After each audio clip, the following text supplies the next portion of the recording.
Enjoy the Algerian rhythm and discover new destinations with Air Algérie.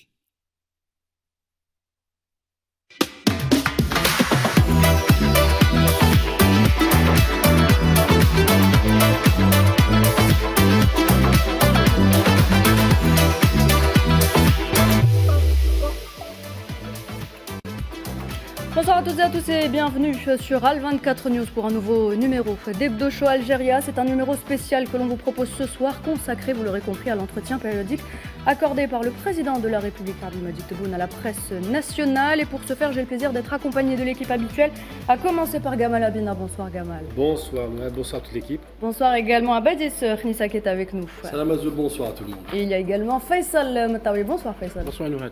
Et puis Mahdi nous a rejoint également. Bonsoir Mahdi. Bonsoir à vous. Alors mesdames et messieurs, Nariman Zekar aujourd'hui pour des raisons que l'on taira, pour des raisons de santé, ne sera pas donc avec nous. On lui souhaite un prompt rétablissement. C'est donc parti pour cette émission, messieurs, si vous le voulez bien. Avant d'entrer dans le vif du sujet et dérouler les différents dossiers qu'a abordé Monsieur le Président de la République lors de cet entretien, j'aimerais, si vous voulez bien, que l'on revienne sur la symbolique de ce rendez-vous devenu aujourd'hui régulier pour le chef de l'État, Abdelmadjid Tebboune. Y est fidèle, Mehdi. Incontournable, régulier. On avait, il y a de ça quelques années, l'habitude de ne pas avoir de représentation présidentielle. On avait une présidence qui était fantôme lors des dernières années du précédent, du quinquennat 2014-2019. Et là, on a un président qui veut toujours garder le fil avec ses concitoyens et leur expliquer justement les procédures, les projets, les différentes stratégies qui sont optées pour l'élaboration de l'Algérie nouvelle. Donc avec plusieurs journalistes, à chaque fois, il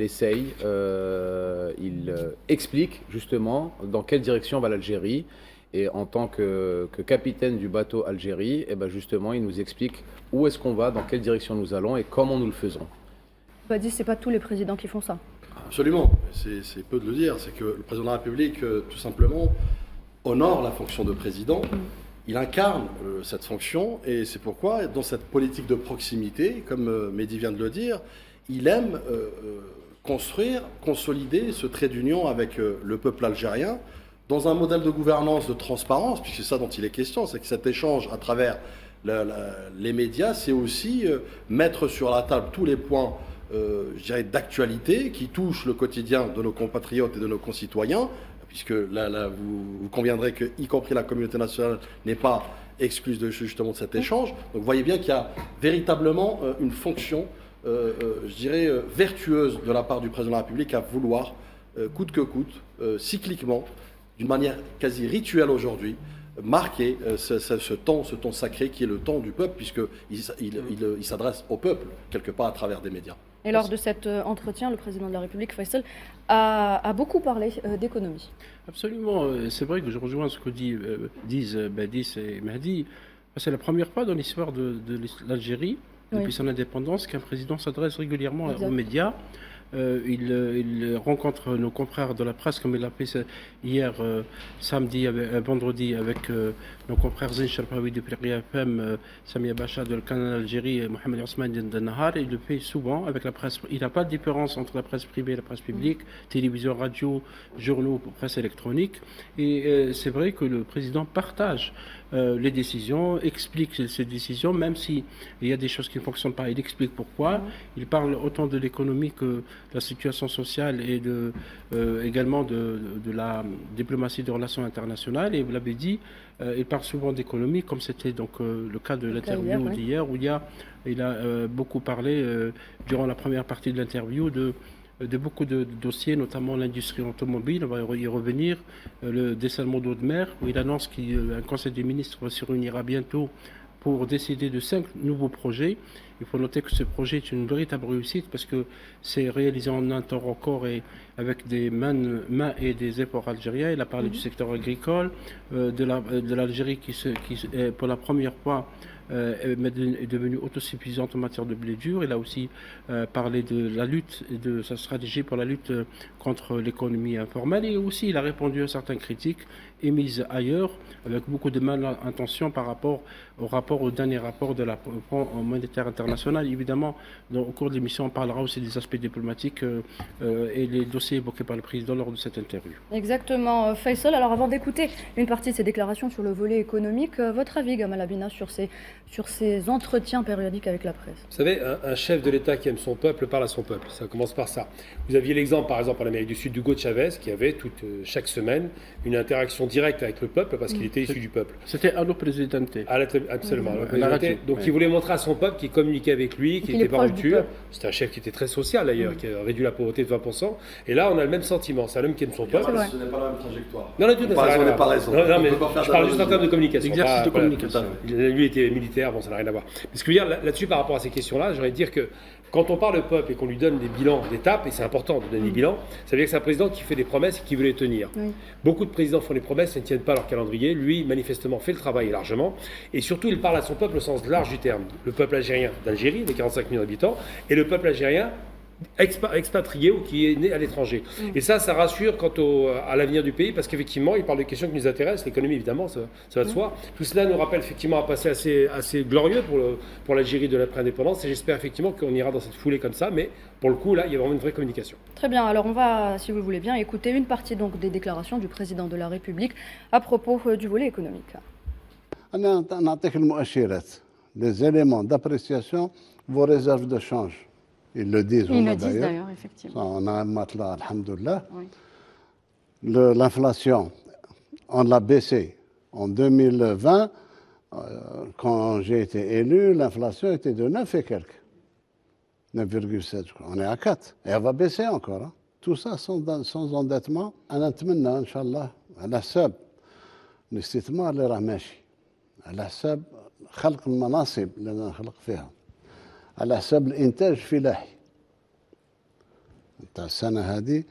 أعتقد أن التنمية نتاعنا النسبة المئوية تاع النمو ما تكونش أقل من 4. الإنسان اللي يعرف الاقتصاد ويحلل الاقتصاديات تاع العالم بالأخص في البحر الأبيض المتوسط هي أعلى نسبة في البحر الأبيض المتوسط. بالنسبة للأوستيريتي ولا با دوستيريتي. فيه ناس كما نقولها مرارا وتكرارا ناس مأجرين باش يدمروا المواطن ويزرعوا فيه روح الخيبة. اليوم الفلاحة إنتاجها قوي وباش يكون عندك إنتاج لازم تستثمر. السنة هذه نقدروا الإنتاج الفلاحي نتاعنا حوالي 38 مليار دولار.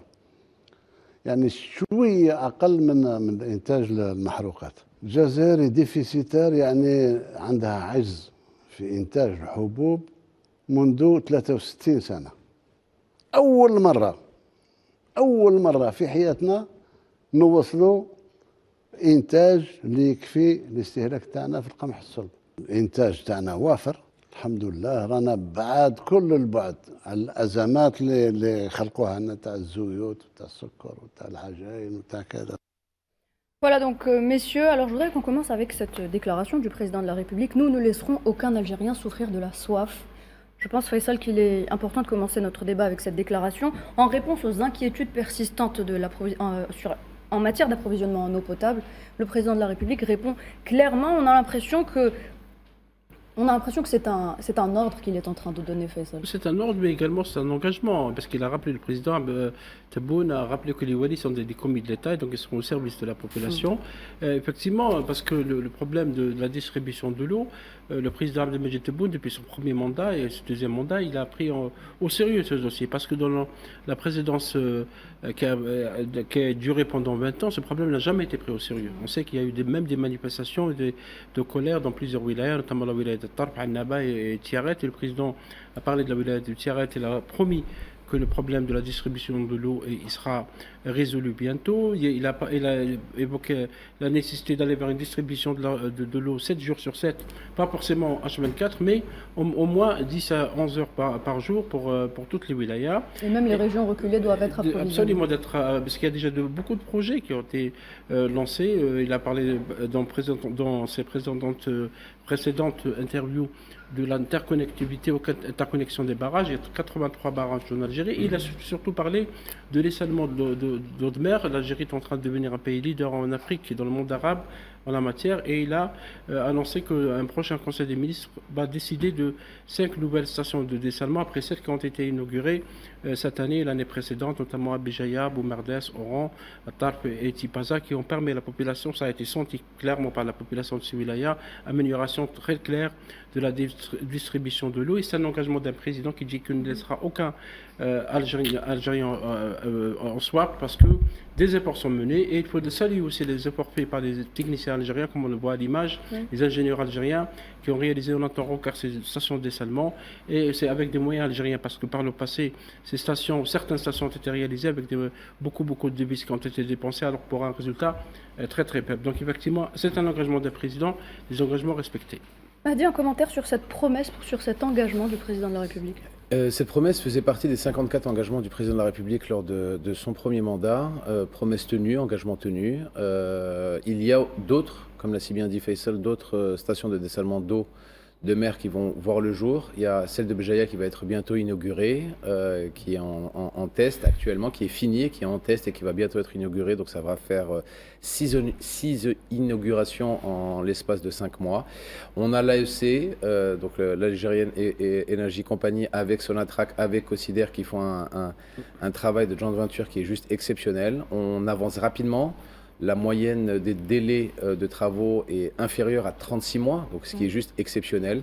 Et encore une fois, c'est des Algériennes et des Algériens qui sont issus des universités algériennes qui ont fait ces magnifiques projets avec des dinars. Et on n'est pas parti donner nos devises, nos réserves de change à l'étranger pour quelque chose qu'on a pu faire nous-mêmes. Donc voilà, c'est une réussite totale. Vadis, la question de l'eau, une priorité nationale. On l'a déjà dit sur ce plateau. Plus qu'une priorité, une stratégie vraiment fondamentale aujourd'hui. Et d'ailleurs, je reviens sur la déclaration du président de la République, Al-Majid Tebboune, où il dit effectivement nul Algérien n'aura soif ou ne manquera d'eau. Alors, c'est une déclaration à la fois humaniste, et c'est ce qui marque aussi le président de la République à travers cet exercice et de cette proximité, ce devoir d'informer, surtout de devoir de rendre des comptes. C'est quelque part, c'est aussi pour mettre en perspective le bilan, mais factuellement, comme on le voit ici dans les images, donc non pas dans des slogans creux. Et à la fois stratégique. Stratégique pourquoi? Effectivement, ça a été dit, c'est une technologie aujourd'hui qu'on peut être fier de dire que c'est une technologie nationale portée par des enfants de cette même Algérie, des enfants combatifs, patriotes, et qui ne daignent pas justement à s'investir corps et âme pour qu'on puisse illustrer ce type de projet structurant et stratégique. Parce que là, on parle de souveraineté. À l'ère du stress hydrique mondial, il faut rappeler qu'aujourd'hui, le président de la République, dans ce que j'ai qualifié d'état stratège, puisque, vous savez, on dit l'eau, c'est la vie. Aujourd'hui, qui contrôle l'eau, contrôle la vie. Et aujourd'hui, le président de la République, à travers cette vision, puisque c'est ça dont il est question, encore une fois, c'est un projet de vision, c'est un projet de société dans lequel le peuple algérien est le principal bénéficiaire, et aussi à travers ce dessalement, parce que chaque litre économisé par la production, c'est un litre qui ira, par exemple, dans l'agriculture. Donc vous voyez bien qu'il y a une méthodologie pensée profondément, avec bien évidemment un enracinement du président de la République, à savoir cette souveraineté hydrique. Le stress hydrique aujourd'hui du monde, l'Algérie l'a anticipé depuis quelques années déjà, puisqu'on n'en est pas à la première effectivement, usine de dessalement. Le président de la République a accentué le rythme. On parle de plus de 5 milliards de dollars d'investissement. On parle de plus de 2,5 millions de mètres cubes par jour à horizon 2030. On parle aussi, et c'est là où je me permets peut-être sur quoi je vais conclure, le président de la République tient absolument à faire de l'accès à l'eau un droit inaliénable à tout Algérien en Algérie, d'une part. D'autre part aussi, c'est une forme de justice sociale hydrique pour tous les Algériens, pour préserver justement la dignité de l'Algérie à travers la mise à disposition de l'eau. Et encore une fois, l'eau, c'est la vie, l'eau, c'est le développement. Ce qui est très important, Badis, pour rebondir sur ce que tu dis, on ne pourrait pas atteindre une production agricole de 38 milliards de dollars sur l'année 2024 si on n'aurait pas assez d'eau. C'est très important, c'est que l'eau est aussi un outil pour que notre production agricole se développe. En fait, l'un ne va pas sans l'autre. Donc c'est grâce justement à cette eau et grâce à ces projets où on a une autosuffisance hydrique qu'on peut justement, on va dire, avoir assez de ressources pour pouvoir accroître la production agricole. Et c'est très important parce que tout va de pair en fait. L'un ne marche pas sans l'autre.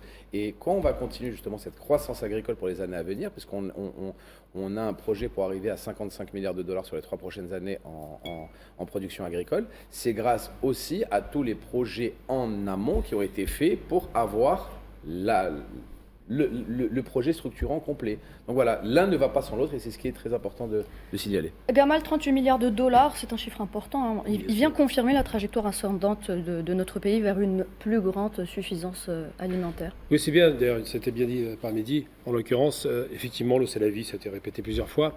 Et sécuriser l'Algérie, aujourd'hui, ne répond pas au stress hydrique, ils vont encore plus loin. Ils vont de l'avant, c'est-à-dire que non seulement on sécurise, mais on assure la production à arriver. L'eau, c'est effectivement l'agriculture, c'est effectivement alimenter les gens, et c'est les industries. Donc vraiment, ça répond à tous les critères. On a besoin de beaucoup d'eau parce que c'est très important en termes de volume. Et c'est vrai que pour arriver à 38 milliards, d'abord, ça a des records incroyables parce qu'on se rend bien compte qu'à la fois le dessalement, les barrages multiples, plus de 80 barrages qui ont été construits, l'interconnexion entre ces barrages et surtout les nappes phréatiques du sud du désert permettent vraiment d'alimenter le pays dans des proportions inattendues. On échappe au stress hydrique parce qu'on a anticipé la problématique. Moi, j'aimerais dire simplement, aujourd'hui, c'est par rapport à ces questions-là, c'est qu'on est passé, alors je donne des chiffres rapidement, pêle-mêle, hein, en 2022, on était à peu près à moins de 30 milliards de production agricole.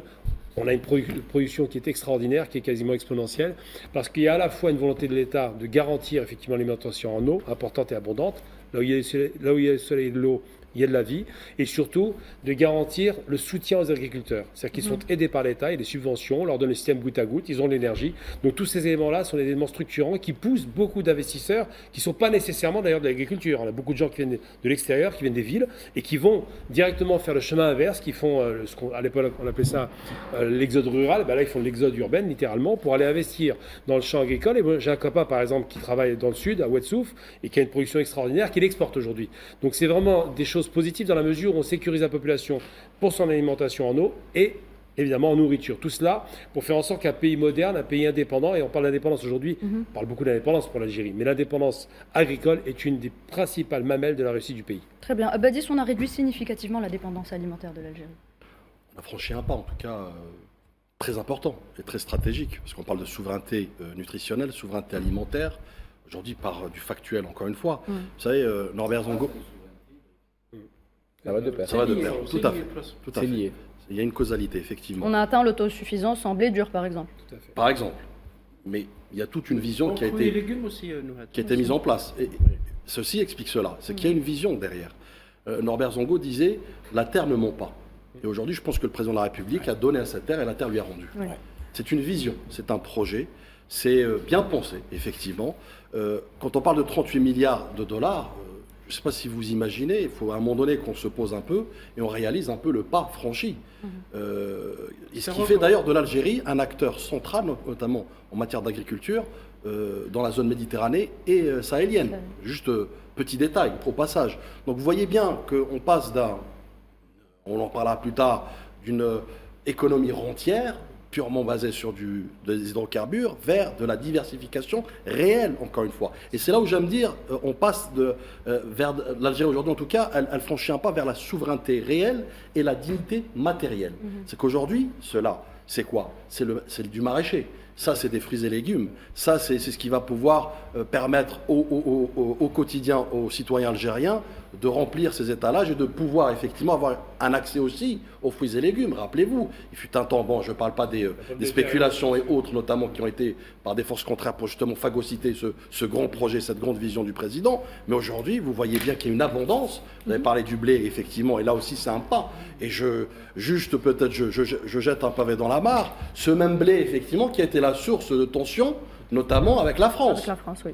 La source d'ouverture justement de ces hostilités, notamment lancement d'hostilités, parce qu'effectivement l'Algérie a su démontrer qu'elle pouvait être souveraine, elle pouvait créer son indépendance alimentaire à travers ce blé, à travers une stratégie, encore une fois je me répète, puisque je rappelle que le programme de mise en valeur justement des terres sahariennes, notamment dans le sud, transforme notre désert aujourd'hui, qui est en friche.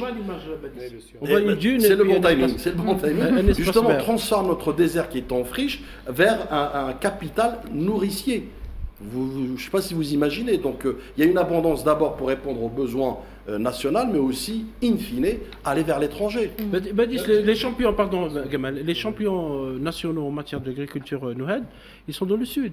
Et évoqué d'ailleurs par le président Abdelmajid Tebboune, vous avez le Mriyar, dans le sud-est algérien, vous avez Biskra, vous avez Ouadsouf, vous avez le Mnéa, vous avez aussi dans le nord Boumerdas et Oran. Et ces champions, par exemple Biskra et Ouadsouf, c'est dans le sud, assurent presque 40% de la production nationale de légumes et de fruits. Il y a là où il y a Adrar aussi qui a fait des Adrar aussi, oui. Quand tu fais le contraste, quand tu vois les images où tu as en arrière-plan le désert et en avant-plan de l'agriculture à foison avec une herbe très verte, et c'est ça ce qui est beau. C'est qu'au milieu du désert aride et rugueux, et ben tu as voilà l'image qui est derrière nous. On voit ce que ça donne. C'est-à-dire en plein milieu du désert, tu arrives à créer justement une richesse exceptionnelle et exponentielle d'agriculture. C'est une politique qui a fait fleurir le désert, comme vous l'avez dit, parce qu'il se trouve que le désert algérien n'est pas aussi désertique. Derrière la politique de l'eau, on reviendra rapidement. Les salements d'eau de mer, c'est aussi une manière d'économiser l'eau qui est à l'intérieur des nappes phréatiques albiennes qui sont parmi les nappes les plus grandes. Je voulais souligner seulement rapidement avant de donner la parole à Kamel, c'est qu'il y a des produits de qualité. Là, ça a été évoqué par le président. Le président a cité les raisins rouges de Boumerdes et les pommes des Aurès qui sont vendus. C'est très demandé en Europe malgré les obstacles. Les Européens demandent ces produits. Et donc le produit agricole, pour le dire, on déjà à un moment donné, on manquait effectivement d'oignons. On achetait même de l'ail de Chine et le citron d'Espagne. On importait maintenant le citron algérien, on l'exporte et l'ail algérien est également exporté. Donc on est vraiment passé d'un âge à un autre sur le plan agricole. Juste pour conclure, Gamal, parce que je n'aurais pas fini en fait. Pourquoi je dis ceci explique cela? Ces 38 milliards, c'est quoi? C'est 14% du PIB, faut-il le rappeler. Et deuxième facteur qui a justement permis ce qu'on voit aujourd'hui, c'est que le président, dans sa volonté politique et économique à vouloir justement changer les paradigmes, notamment d'agriculture, nous avons noté plus de 28% de progression en matière d'investissement en 2024 dans l'agriculture. Voilà, c'est ça la volonté. Non, c'est intéressant parce qu'il y a deux chiffres intéressants que j'ai envie de comparer. C'est intéressant de comparer pour le coup parce qu'on est en Afrique du Nord. D'abord, effectivement, on a une production qui a bondi de 25% sur 2 régions dans le sud, ce qui est quand même extraordinaire. Ça veut dire vraiment que c'est pris en charge. Mais surtout, je donne vraiment la comparaison en termes de dessalement d'eau de mer pour dire les moyens considérables que l'Algérie a mis à disposition. L'objectif, effectivement, c'est d'arriver à 60% des besoins du pays. Ça, c'est déjà anticipé. Mais surtout, on compare avec la Tunisie où il y a 350 000 m3 par jour de dessalement et au Maroc où ils sont en moins de 1 million. Alors qu'il y a un stress hydrique très marqué sur ces deux pays. Et l'Algérie en a plus de 2 millions avec l'objectif à 3,5 millions, voire 4 millions. Donc ça veut dire que le pays sécurise non seulement le présent, mais prépare et anticipe l'avenir. Ce qui fait qu'effectivement, la production agricole a de beaux jours devant elle. Et Faisal, il est important de rappeler également que l'industrie agroalimentaire enregistre une importante croissance. Absolument, parce que ça va de soi. En fait, quand vous avez beaucoup de produits d'orange, par exemple, Nouhed, ou de mandarine, vous avez de la confiture de mandarine, vous avez le jus d'orange également. La même chose pour les pommes. Les pommes des Aurès sont très très demandées pour leur qualité. Ils sont aussi utilisés dans certaines usines, notamment tout le monde connaît Ngaous, la région de Ngaous, connaît les abricots de Ngaous qui aujourd'hui sont vendus aussi un peu partout dans le monde, très demandés, que ce soit la confiture, que ce soit les jus. Donc effectivement, l'industrie agroalimentaire s'est développée parce que, comme l'a expliqué Badis, l'investissement a beaucoup augmenté dans le secteur agricole, notamment par exemple pour les dattes. Maintenant, les dattes, à un moment donné, on vendait que les dattes en vrac. Maintenant, il y a toutes les variétés de dattes. Il y a la farine de dattes, il y a le miel de dattes, il y a la mélasse de dattes, il y a même le vinaigre de dattes. Ça veut dire qu'il y a de nouveaux produits, de nouveaux dérivés, de nouvelles demandes, parce que ces produits sur les dattes sont tout le monde sait qu'ils sont très très demandés à travers le monde. Parce que les dattes algériennes, c'est parmi les meilleurs, pour ne pas dire les meilleurs au monde. Et on a atteint également l'autosuffisance en matière d'huile de table. Oui, de table. Alors qu'avant, à un moment donné, il y avait une pénurie sur les dattes. FESAL doit avoir une expertise là-dessus sur le plan national, c'est-à-dire que c'est drivé par l'État, le PNDA, le plan national pour garantir agricole. Oui. Absolument.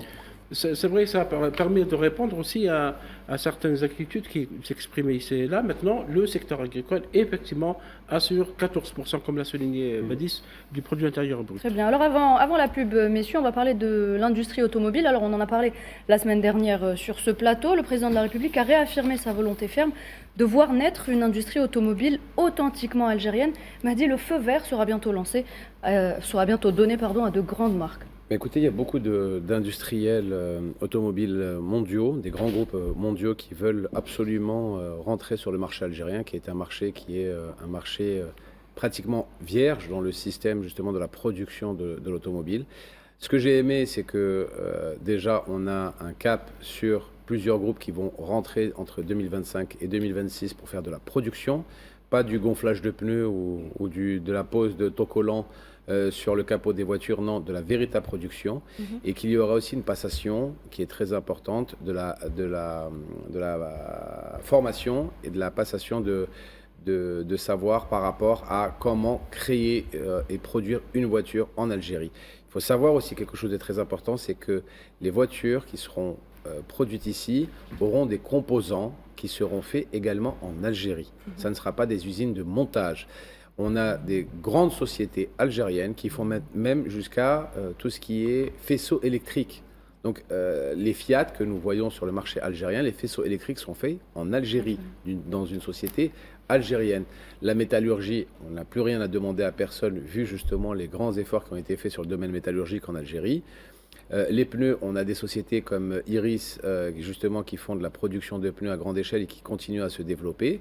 Donc on peut faire des véhicules avec des marques étrangères, mais de fabrication algérienne avec des composants algériens. Voilà ce que c'est une industrie automobile indépendante. Et le président Tebboune a conditionné la reprise, par exemple, pour aller dans le sens de Mahdi, la reprise de la production à l'usine française de Renault par le taux d'intégration. Parce que pendant 5 ans, ce taux d'intégration n'a pas dépassé les 5%, ce qui est très très faible. Très bien, merci, on doit être messieurs. au minimum à 40% de taux d'intégration pour justement faire ça. Production de Fiat l'année dernière en Algérie, 40 000 véhicules produits en Algérie, avec des composants algériens faits par des femmes et des hommes algériens. Très bien, merci messieurs, mesdames et messieurs. On revient dans quelques instants.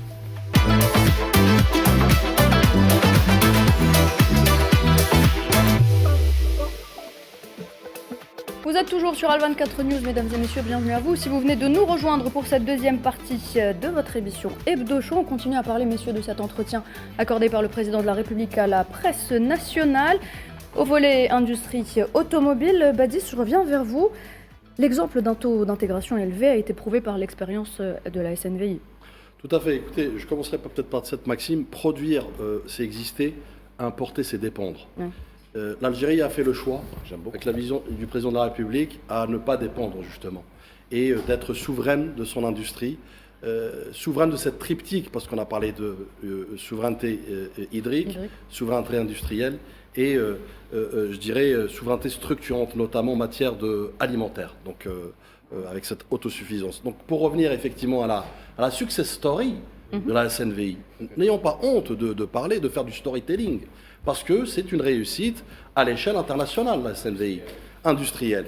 Et bien évidemment, on ne peut pas occulter non plus la réussite de notre valeureuse armée nationale populaire, l'industrie automobile en son sein, qui effectivement, avec sa rigueur et son engagement, a fait démentir plus d'un, en tout cas les mauvaises langues, et a su effectivement être au diapason de l'industrie automobile.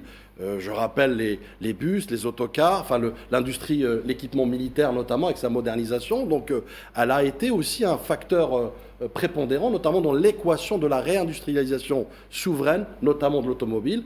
Vous faites bien de rappeler aussi la SNVI qui participe énormément notamment dans cette montée en compétences en matière d'expertise, mais surtout aussi d'intégration, puisque vous savez, l'Algérie aujourd'hui a ses conditions, notamment en matière d'industrie automobile, c'est plus l'Algérie d'il y a 20 ans, donc elle pose le cahier des charges, elle pose le décor, elle pose notamment les impératifs, à savoir, le président de la République l'a rappelé, 40% d'intégration, et aujourd'hui nous pouvons dire, à travers le capital humain que nous avons, à travers le savoir-faire, à travers l'expérience de la SNVI, nous pouvons le faire, et le taux d'intégration pourra être atteint assez rapidement pour répondre quand même à un marché très ambitieux, très à forte potentialité, puisqu'on parle de plus de, je dirais, 250 000 véhicules par an à horizon 2027. Donc vous voyez bien qu'il y a des facteurs prépondérants à prendre en compte, et nous avons toute la matière grise et la matière première pour le faire. Ce qu'il faut savoir, c'est aussi le virage qui a été pris par l'Armée nationale populaire pour former déjà ces hommes et ces femmes qui étaient déjà au sein de leur rang, et surtout par rapport au recrutement. Combien de milliers d'emplois ont été créés justement et qui sont recrutés par l'armée pour satisfaire la production des différents bus, comme tu l'as dit, des différents camions, des différents 4x4. Quand on voit les 4x4 Mercedes qui sont produits en Algérie par des Algériens et des Algériens, eh ben, c'est autant de milliards de dollars qui sont évités d'être dépensés, économisés, d'être dépensés à l'étranger, qui sont ici, chez nous, et faits chez nous, avec des garanties. On a des systèmes, des mécaniciens qui sont dans la high-tech, dans les boîtes de vitesse, qui arrivent à faire des boîtes de vitesse de camions. D'accord, les boîtes de vitesse, c'est quelque chose de très sensible, où ils font même les boîtes de vitesse, ils créent les boîtes de vitesse et produisent des boîtes de vitesse en Algérie, de camions, de 4x4, de voitures.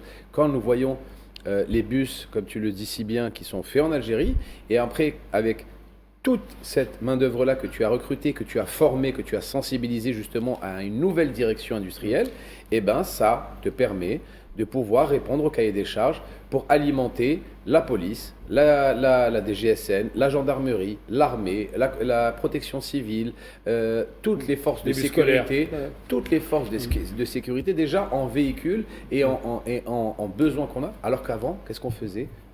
On faisait des cahiers, des appels d'offres internationaux avec des cahiers de charges et on donnait nos devises à l'étranger pour importer des véhicules de l'étranger. D'accord ? Et il y a aussi autre chose que les gens ne comprennent pas. La sécurité dans tout ça. Nos voitures, c'est nous qui les fabriquons. On a vu dans le monde sur la dernière année ou sur les 2 dernières années comment on peut pirater des systèmes, comment on peut pirater des GPS, comment on peut pirater des beepers, comment on peut pirater des téléphones. Et bien là, on ne peut pas parce qu'on le fait chez nous. Et c'est des concitoyens à nous qui les produisent ici en Algérie. Voilà. L'importance de maîtriser. C'est économique et c'est aussi sécuritaire. Sécuritaire de la nécessité de maîtriser les technologies, comme on voit à l'image, la dernière foire internationale d'Alger, le président Tebboune a visité plusieurs pavillons et on a vu qu'effectivement, comme le disait Mahdi, l'industrie militaire algérienne maintenant est une locomotive aussi. Elle accompagne, pour ne pas dire elle appuie aussi l'industrie dans le secteur civil parce que maintenant l'armée est un agent, est un acteur économique dans le pays. Il fabrique donc autant des engins que des instruments technologiques que de l'armement. Ça veut dire que l'armée contribue aussi à l'effort national pour augmenter le taux de l'industrie dans le PIB. Le président Tebboune souhaite que ce taux augmente jusqu'à 13 à 15% dans les 2 prochaines années, d'où donc cette importance donnée à l'industrie militaire. Gamal, vous vouliez intervenir ? Oui, d'abord, il faut rappeler la success story, j'aime bien ce qui a été dit, parce que c'est très juste de SNVI. C'est quoi SNVI ? C'est la Société Nationale des Véhicules Industriels qui a été produite après la Révolution. Oui. C'était l'époque des industries industrialisantes, effectivement. Les années 70. On avait enfin un motoriste algérien qui existait, donc ils font des moteurs, effectivement. Puis après, une fragilisation des années 80-90, bon, c'est ce qui s'est passé. Et c'est une société qui est sortie vraiment, une sorte de phénix. Et ce qui est intéressant, c'est que là, le modèle économique m'intéresse. D'abord, le président de la République avait dit à l'époque, copions le modèle de la SNVI, qui est une vraie réussite parce qu'ils font à la fois du civil et du militaire. Ils font des véhicules blindés en partenariat avec des Allemands, comme par hasard, c'est pas les Français. Et ça fonctionne avec un taux d'intégration de 60% et on alimente tout le marché. C'est-à-dire qu'ils sortent des milliers de camions, des bus, même, je crois, il me semble qu'ils font des tracteurs, si je ne me trompe pas. Ils font des tracteurs. Absolument. Oui. Donc, pour le coup, on a enfin un fabricant algérien, et non pas seulement un étranger, qui fabrique chez nous en partenariat avec l'étranger. Et l'intérêt pour nous, c'est quoi ? D'abord, une indépendance, effectivement, on économise de l'argent. Ensuite, des compétences qui sont transférées, parce que quand on a les Allemands qui viennent avec Mercedes-Benz, ils transfèrent les compétences, ils forment les cadres. Et surtout, la possibilité de voir renaître le rêve, je ne sais pas si vous vous rappelez du rêve de la Fatiha, qui a été sabré par les Français à l'époque. Il en a parlé, le président. Et ça, c'est quelque chose qui me tient à cœur. Un grand pays doit être capable de produire son propre véhicule. Là, aujourd'hui, on glane des connaissances pour pouvoir le faire. Et quand tout l'écosystème sera installé, ces fameux équipementiers, à ce moment-là, on pourra le faire. C'est en cela que le taux d'intégration est essentiel. D'abord, ça crée du travail. Chaque véhicule, 150 000 emplois. Donc, vous mettez autant de sociétés, ça fait 1 million d'emplois. Et surtout, c'est l'indépendance totale. Parce qu'on fabrique pour nous, mais on peut exporter. Oui. Donc, c'est important de rappeler qu'on a la place surgie. On fait du pétrole, donc on peut faire du plastique, tout ce qui est à l'intérieur. On a l'acier, effectivement, l'acier plat qui est produit, donc besoin de personne. On va maîtriser tout le processus de fabrication et de valeur ajoutée. Et je pense que le modèle, effectivement, SNVI est un modèle à suivre et à observer avec beaucoup d'attention. Très bien, alors messieurs... que nous voyons derrière. Oui, voilà, on a aussi les déneigeuses qui ont été faites pour les montagnes. Les déneigeuses ont été faites. Il y a les rouleaux compresseurs qui ont été faits pour le domaine du BTP et tout ça, c'est de la production locale. Nous avons également des ambulances qui ont été faites. Absolument. Il y a la protection civile. Il y a la protection civile qui a fait il n'y a pas longtemps justement l'appel d'offres pour les ambulances. Et ça a été des camions, des fourgons ambulances qui ont été faits en Algérie. Et les blindés légers évidemment. Voilà. Et on va continuer à parler de notre économie nationale, une économie qui continue de réaliser de bonnes performances. D'ailleurs, le président de la République a déclaré que tous les indicateurs économiques de l'Algérie sont au vert. Absolument. Et le président président Abdelmadjid Tebboune voulait répondre à certaines critiques émises, bien sûr, à l'extérieur par rapport à une mauvaise lecture de dernier rapport du Fonds monétaire international.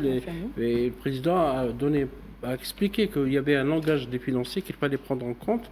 Ça veut dire que tous les pays ont une dette intérieure, l'Algérie ne fait pas exception, et qu'aucun budget au monde n'est exécuté à 100%. Et le président a rappelé qu'il y a quand même des bonnes performances de l'économie algérienne. On parlait d'industrie, on parlait de mécanique, on a parlé aussi de l'agriculture.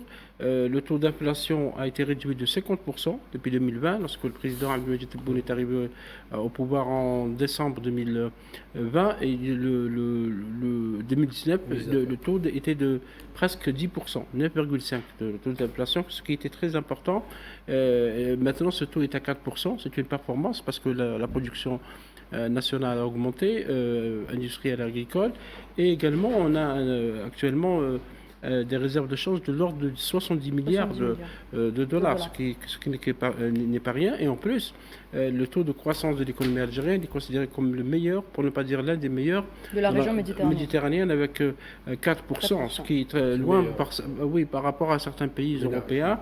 Et ça veut dire que l'économie nationale se porte bien, et que ce qui est important dans la déclaration faite, l'une des plus importantes déclarations faites par le président Tebboune hier, c'est qu'il n'y aura pas d'austérité. Oui. Parce que ce rapport du FMI, Fonds monétaire international, a donné lieu à des lectures en parlant d'austérité, de réduction du train de vie de l'État, etc. Le président Tebboune a rappelé que l'État algérien a toujours été un État social, pas dans le sens socialiste, mais c'est un État qui est toujours près de la population, et qui protège les faibles. Qui protège les faibles, les plus démunis, que le soutien des prix de grande consommation doit être maintenu, les transferts sociaux, et le président Tebboune a même promis d'augmenter l'allocation chômage pour les jeunes en maintenant tous les transferts qui sont aussi très très importants. C'est parmi les plus importants au monde, il me semble, de 13 à 14 milliards de dollars de transferts sociaux. Badis, alors concernant justement ces transferts sociaux, le président de la République s'est voulu rassurant.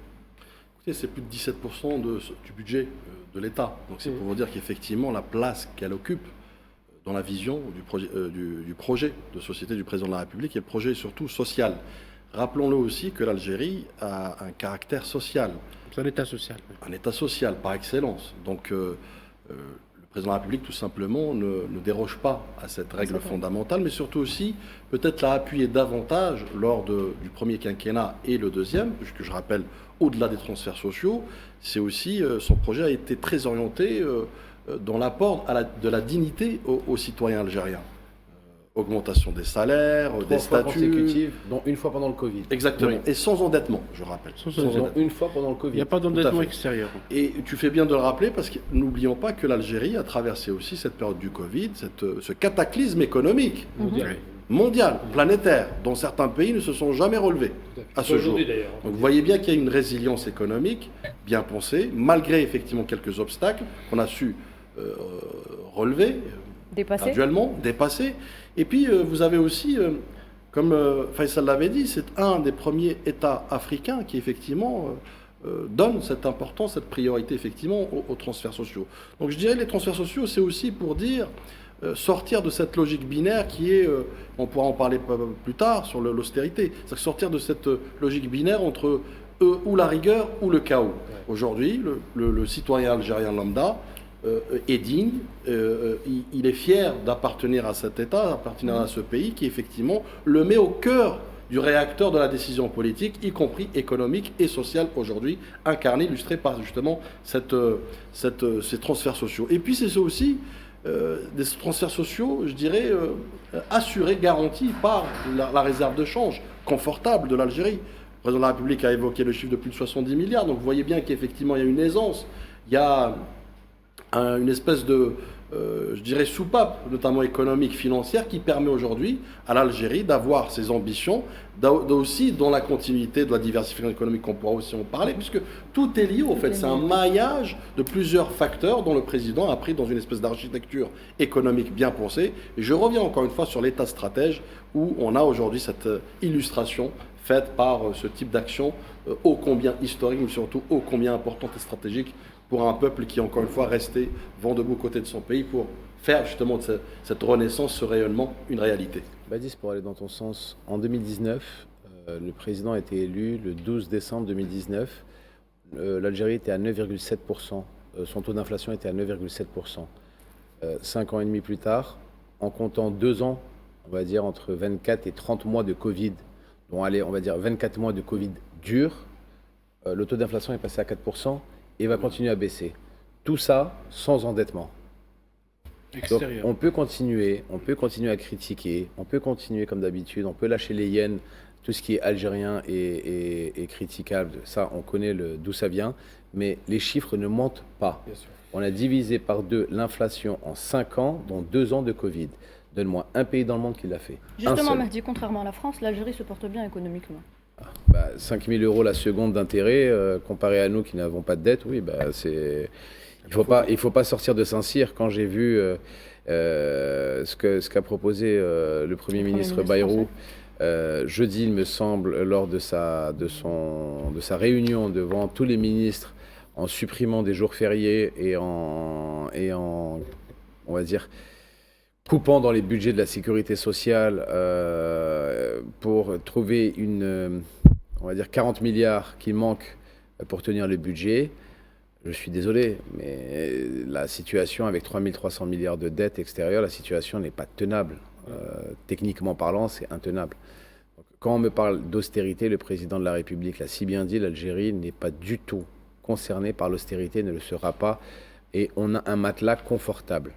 Voilà. Et là, c'est là où tu vois que le président de la République parle également comme un bon père de famille. On a un matelas confortable, c'est-à-dire qu'on a des économies et on a de quoi voir l'avenir. On a de quoi faire face à l'avenir, quelle qu'elle soit. Et aussi, quelque chose qui est très important et que je souligne à chaque reprise, on essaye de sortir au maximum de la dépendance des hydrocarbures.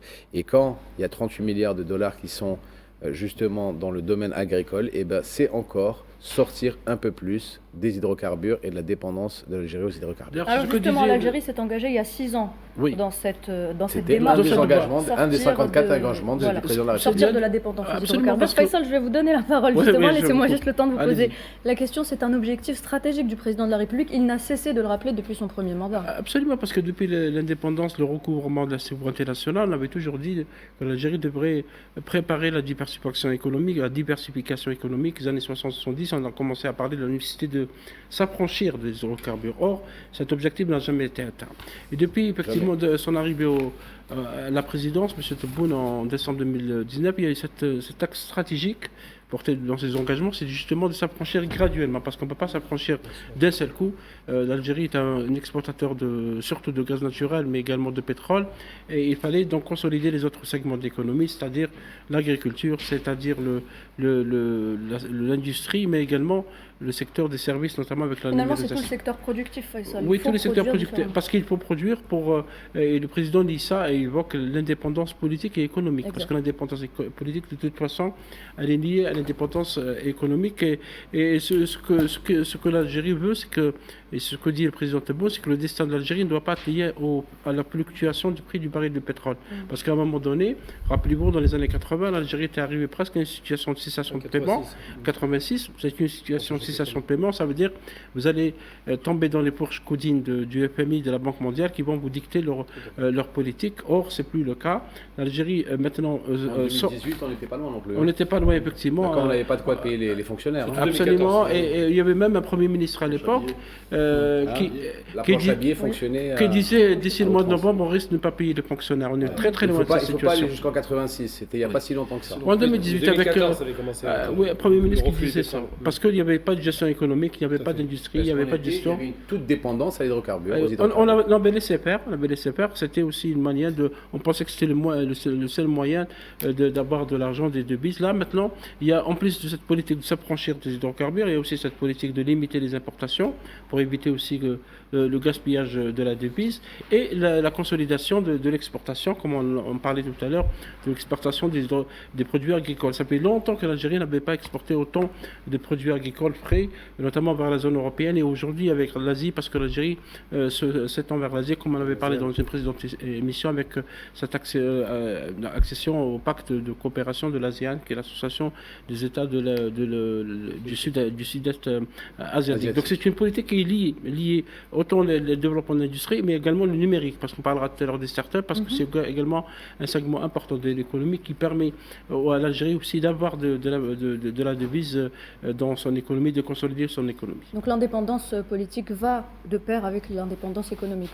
Gamal. Ça va de soi. Moi, je veux dire une chose qui est quand même importante. D'abord, quand on a un pays, qu'on aime son pays, pour tout le monde, je veux dire, protéger les faibles, c'est normal. Je pense qu'un État fort protège les faibles. La vie, c'est pas rentable. Quand on vieillit, on est de moins en moins rentable. Par contre, quand on a de la dignité, on protège les vieux, on protège les gens fragiles, on protège les gens malades. Ce qui, malheureusement, ça a été comparé avec la France, c'est en train de demander aux malades d'être moins malades, ce qui est quand même gravissime. Grave, oui. J'allais dire simplement, l'austérité, si elle doit être appliquée, alors c'est le plan Banque mondiale, FMI, à chaque fois qu'ils ont fait les plans d'austérité avec ce qu'ils ont appelé des rajustements structurels, ça a été une catastrophe. Moins de fonctionnaires, plus de paupérisation, catastrophique. Moi, je suis contre ce genre de plan, surtout que l'Algérie, effectivement, a une aisance financière importante. Et j'allais dire simplement, si on doit faire de l'austérité, c'est l'austérité à la mauvaise dépense. Faire en sorte effectivement qu'on en finisse avec les dépenses fantaisistes ou les dépenses inutiles et qu'on concentre nos efforts sur la population. L'éducation, ça va de soi, la production de richesse, l'investissement productif. La différence entre les pays occidentaux qui aujourd'hui sont en perte de croissance, quasiment des croissances nulles, et l'endettement de ces pays pour boucler les comptes de l'État, c'est que c'est un endettement catastrophique. Je prends une entreprise très, très rapidement. Une entreprise qui va investir, quand on lui donne, mais on connaît tous les questions de l'entreprise, quand elle prend de l'argent, qu'elle emprunte de l'argent pour investir, c'est de l'investissement productif. Elle va créer de la richesse et rembourser cette dette. En Occident, ce qui se passe, c'est qu'ils prennent de l'argent pour boucler les comptes, pour pouvoir finir leur budget. Donc c'est la pire dépense possible. Ça ne produit pas de richesse et ça fait que compenser les pertes. Donc on ne doit pas tomber dans ce piège. Je pense que l'Algérie a les moyens, et largement aujourd'hui, de faire cela. Il y a une vision qui est faite. On a parlé des taux de diversification. On est, je crois, à 87% actuellement d'exportation hydrocarbures. C'est-à-dire qu'il y a une progression considérable de 12% en moins de 5 ans. Hors hydrocarbures. Et on voit bien, on le perçoit aujourd'hui. C'est vrai que les gens ont du mal à percevoir parce que c'est ce qu'on appelle des agrégats économiques, c'est des gros comptes de l'État. Mais le corps social algérien se porte mieux. Je parle de corps social parce qu'un corps social, c'est quoi? Quand il est malade, il y a des déséquilibres.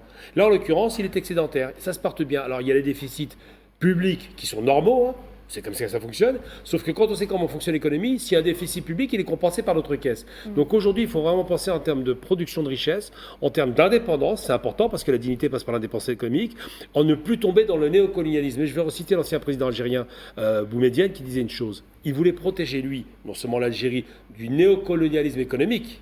Il avait parfaitement identifié les choses. Mais il voulait protéger l'Afrique aussi en produisant de la richesse. Aujourd'hui, je pense que les Algériens sont en mesure de faire ce travail-là. Protéger nos populations, c'est en cours, et tant mieux.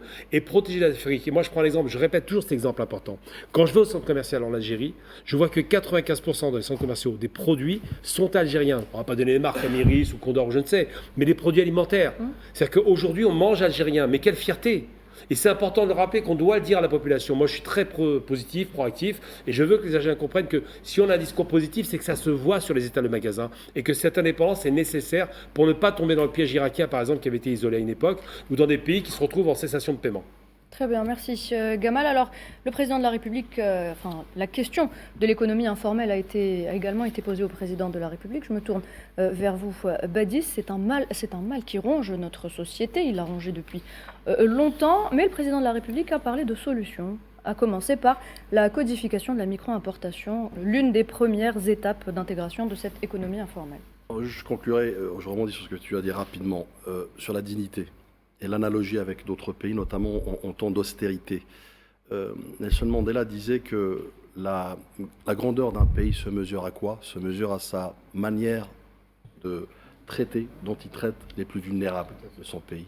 Je pense que la messe est dite, la question est dite. Pour revenir effectivement... L'économie informelle. L'économie informelle, j'aime employer plutôt la domestification de l'économie informelle, puisqu'il est question de mettre des mécanismes, notamment factuels, dont ça a été déjà pensé. Il y a une feuille de route très ambitieuse, mais très pragmatique, puisque là, vous savez, la domestification notamment de l'économie informelle ne doit pas, je dirais, cesser l'initiative populaire. Puisque vous savez, rendre visible l'économie informelle, c'est rendre visible la richesse populaire. C'est très important. Parce que vous savez, elle a été chiffrée de quasiment 40% de l'économie nationale. Donc c'est 40%, notamment, comme je le vois moi, à travers mon prisme, toute modestie gardée, c'est 40% notamment d'employés qui ne cotisent pas, qui ne sont pas protégés, qui ne sont pas, qui, en cas de pépin, ne peuvent pas avoir la couverture sociale, qui en cas d'accident, ne peuvent pas être payés. Donc vous voyez bien que au-delà de l'aspect purement économique, il y a un aspect humain. Avant toute chose.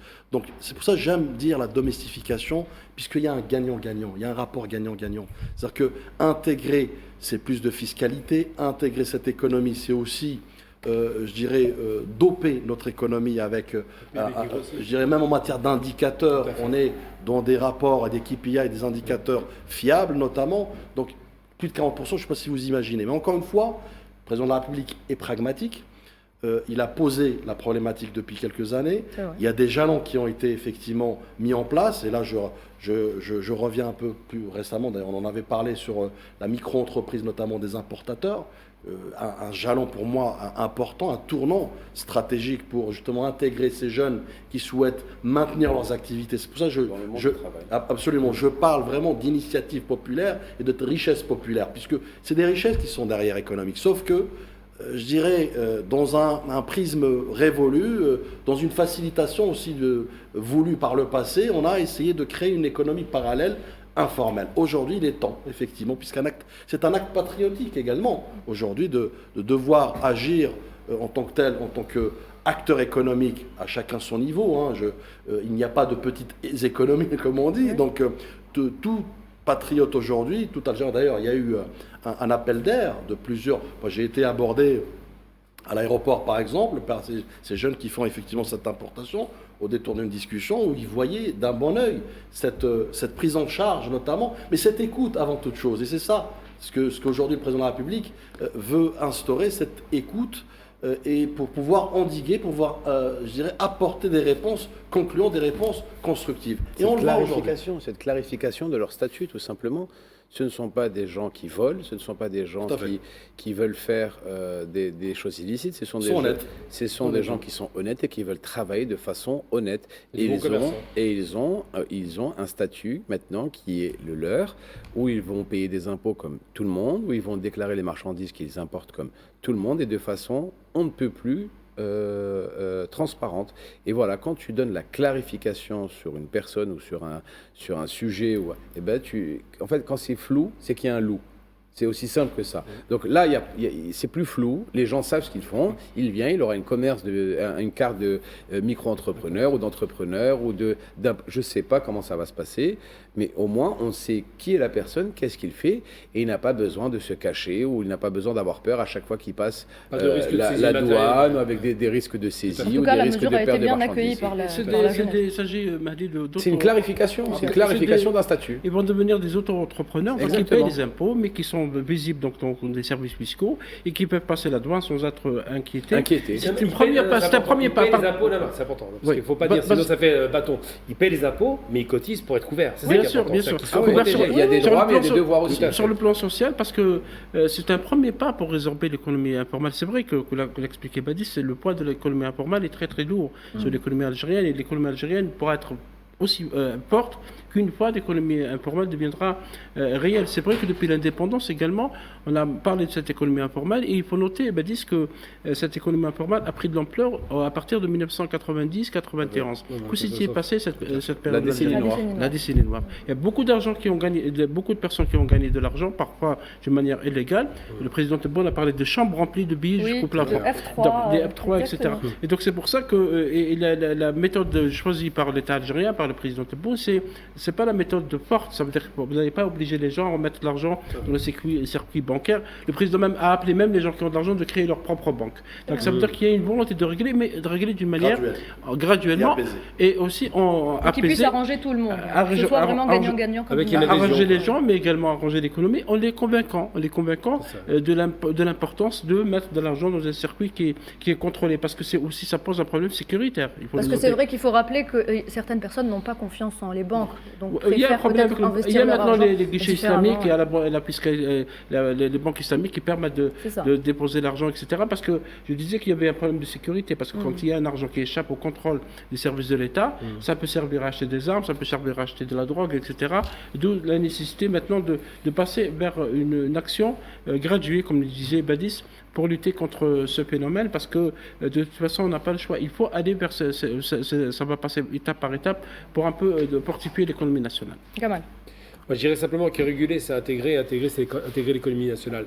Qu'est-ce que je veux dire par là simplement, c'est que si cette économie informelle qui est estimée à 40% intègre le PIB, ça donne le poids réel de la nation algérienne qui dépasserait les 300-400 milliards de dollars sans difficulté. Et surtout, c'est important de rappeler que ça valorise les gens. Avoir une carte, un statut social, un rang de commerçant ou je ne sais, ça donne vraiment le sentiment aux gens qui n'ont pas besoin d'avoir peur les gendarmes. Ils sortent leur carte, ils sont sauvés, ils font leur commerce normalement. Et il faut effectivement appeler de nos voeux ce genre de dispositif qui sera salvateur. Très bien. Rapidement, on parlait tout à l'heure de transition économique, ce que je qualifie de transition économique, parce que la diversification, c'est ça en fait. On sort de l'économie rentière vers une économie hors hydrocarbures, notamment avec plus de 7 milliards d'ailleurs de dollars d'exportation. Très important de le rappeler. Non, moi je pense que il y a aussi un fait important à rappeler, c'est la protection du consommateur. C'est-à-dire que l'intégration de cette économie aussi, c'est de pouvoir préserver ou maintenir ou assurer une traçabilité. Je parle des commerçants, par exemple, dans l'alimentaire, dans la restauration et autres, qui sont hors circuit. Donc vous voyez bien qu'il y a un apport phénoménal dans lequel, y compris le citoyen, le consommateur, se trouve gagnant. Et enfin, je conclurai là-dessus. Vous savez, l'indépendance ne s'achève pas à la levée des drapeaux, justement. Cette autonomie, elle commence effectivement avec une autonomie économique. Et je pense que le président de la République a voulu conjuguer aujourd'hui cette transition économique avec, je dirais, une inclusion économique, avec justement l'intégration de ces jeunes, de ces moins jeunes, de tous ces acteurs, opérateurs économiques, dans lesquels aujourd'hui ils ont leur place dans l'équation économique algérienne. Très bien, merci messieurs. Alors on a fait le tour concernant le dossier économique. Mesdames et messieurs, dans quelques instants, on revient pour parler politique internationale.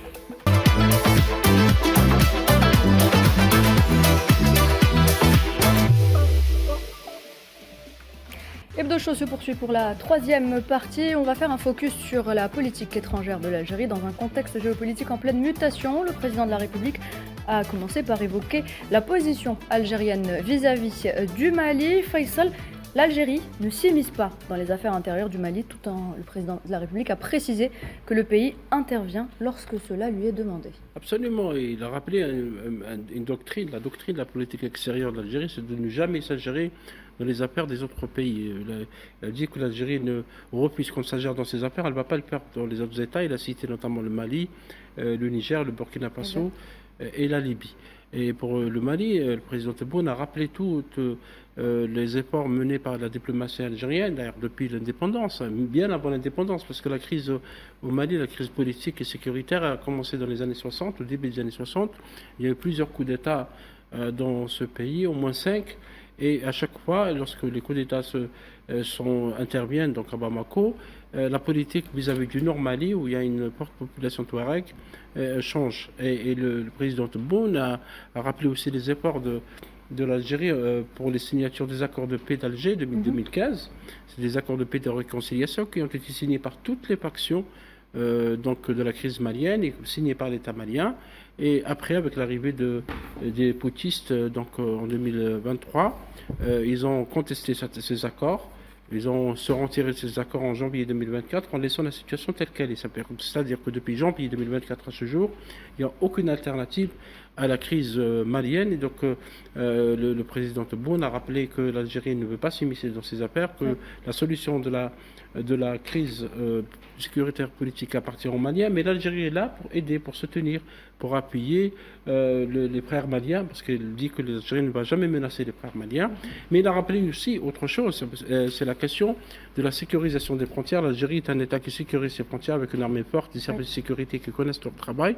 Il a rappelé que l'Algérie refuse qu'il y ait des mercenaires à ces frontières. Et c'est par rapport donc, à certaines présences au sein d'un groupe d'une armée privée russe qui était là et qu'il y a des négociations entre Alger et Moscou justement pour qu'il n'y ait pas de mercenaires qui seraient éventuellement utilisés par d'autres parties extérieures à la région pour semer les troubles. Je citerai le Maroc et les Émirats arabes unis. Sur la relation avec le Mali, je vous propose d'écouter le président de la République, on en parle juste après. Les accords d'Alger, les accords d'Alger, c'est l'Union africaine et l'ONU. مضاو كل فصائل مضاو بقات تطبيق نتاع لي زاكور دالجي بالنسبه للانتيغراسيون تاع سو كي سو سون ريبيلي كونت ليتا ماليان وهذه امور داخليه احنا ما دخلناش فيها وقلنا نساعدوا. احنا عندنا حسن الجوار، سي حسن الجوار انا مامن به، انت ماكش مامن به داك شغلك. احنا المهم تعدى على الحدود راني هنا، الباقي طلب مساعده نساعدك باش نفرض عليك. احنا لما جات الامور في الجد روسيا اصدقاء، ولكن قلنا، انا قلتها شخصيا، رئيس الجمهوريه الجزائريه الديمقراطيه الشعبيه، قلت ما نقبلش المرتزقه في الحدود نتاعنا. لا بلو غراند يونيفرسيتي دو لوت انتي تيروريست سي l'Algérie. يعني ما ندرقوش الشمس بالغرباله، عشنا في ظروف وين كان دوله الليل ودوله النهار. عشنا في ظروف وين كانوا 400 ضحيه في النهار. واش تأثر فيا انا الشيء اللي صار في البلدان؟ بغاو نساعدوهم، ما حبوش نساعدوهم. احنا حدودنا محميه، جيش قوي الحمد لله، مصالح الامن اليوم عندها تجربه قويه. Badis, l'Algérie fidèle à ses principes et fidèle à sa politique de la main tendue vis-à-vis de tous les pays du voisinage. De la diplomatie agissante, solidaire, constante et cohérente. Vous savez, l'Algérie n'intervient jamais pour dominer, elle intervient pour apaiser, pour apporter une solution. Le président de la République l'a rappelé, effectivement, avec cette force de proposition. Les accords d'Alger, parlons-en. C'est la colonne vertébrale de la stabilité régionale. C'est ça dont il est question, au-delà du Mali, puisque c'est le Sahel. Une vraie poudrière dans laquelle, d'ailleurs, l'axe, l'épicentre du terrorisme s'est délocalisé. Donc il y a une importance stratégique que l'Algérie a mesurée depuis quelques années.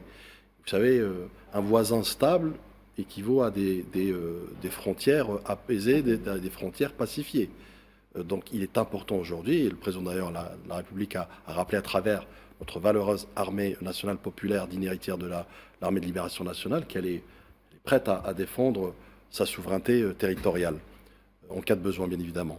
Donc c'est une doctrine effectivement de non-ingérence, de médiation, notamment de l'Algérie, et pourquoi elle tire son essence de la déclaration de novembre. Donc là aussi, je dirais l'aspect structurant de notre diplomatie et de notre relation internationale avec les pays, notamment en relations étrangères. Donc c'est important de rappeler cela.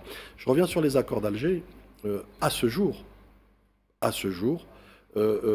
l'Algérie demeure le seul garant de ces accords, notamment par la communauté internationale. Le garant de ces accords. C'est très important de le dire. Pourquoi ? C'est la communauté internationale qui l'a désigné. Parce qu'elle voit en Algérie ce pays stabilisateur, ce pays pivot, ce pays acteur au service de la paix et de la stabilité dans la région, mais surtout aussi un acteur qui fait tout sauf l'ingérence, qui la rejette d'ailleurs, qui la combat. Le président de la République, là aussi, avait évoqué la présence, le refus de présence de toute force mercenaire étrangère à ses frontières. Et cela est évident, bien évidemment, dans je dirais la lecture géostratégique et géosécuritaire. Et enfin, aux frères maliens, notamment, je rappelle un élément chiffré. Plus de 40 cycles de négociations ont été accueillis par l'Algérie entre les frères maliens. Si ça, c'est pas de la diplomatie agissante et solidaire et bienveillante, je ne sais pas ce que c'est. À l'époque, Badis, parce que j'avais assisté un peu à ces négociations autour des accords d'Alger en 2015, c'était notamment à l'hôtel Horacier à Alger, il y avait beaucoup de tentatives de sabotage, notamment dans la France, de noyautage, de sabotage. Je me rappelle, si vous revenez à la presse française de l'époque, vous verrez comment on a voulu noyauter ces accords et également essayer de les saboter pour qu'il n'y ait pas ces accords. Et ces accords ont permis à un moment donné, du moins entre 2015 jusqu'à 2023, une certaine stabilisation des zones nord du Mali. L'Algérie s'est dit prête comme l'avait dit, c'est une diplomatie de valeur, c'est une diplomatie vertueuse qui a des principes. S'inspirant de la déclaration du 1er novembre, l'Algérie a toujours dit qu'elle était prête à aider les populations normalement du Nord pour l'intégration donc au territoire, mais également en dépendant bien sûr de l'intégrité du territoire malien. Et d'ailleurs, les accords d'Alger ont permis de préserver l'intégrité territoriale. Intégrité, bien sûr, avec aussi le développement économique et la lutte contre le terrorisme. Le président l'a rappelé, l'Algérie, c'est l'université numéro 1 de la lutte antiterroriste. On ne peut pas aujourd'hui l'accuser de vouloir semer le désordre ou le terrorisme, comme le font certains ennemis de l'Afrique, j'allais dire, par rapport après l'entrée illégale d'un drone malien, d'un drone militaire qui a été abattu par les forces armées algériennes le 31 mars 2025. Donc il y a un travail de la diplomatie algérienne et Badis a bien fait de rappeler que l'Algérie est la garante de ces accords que le pouvoir malien aujourd'hui refuse. Et dans les déclarations du président Tebboune Nouhad, le président a rappelé sa rencontre avec Ali Mahaman Lamine Zeine, qui est le Premier ministre du Niger.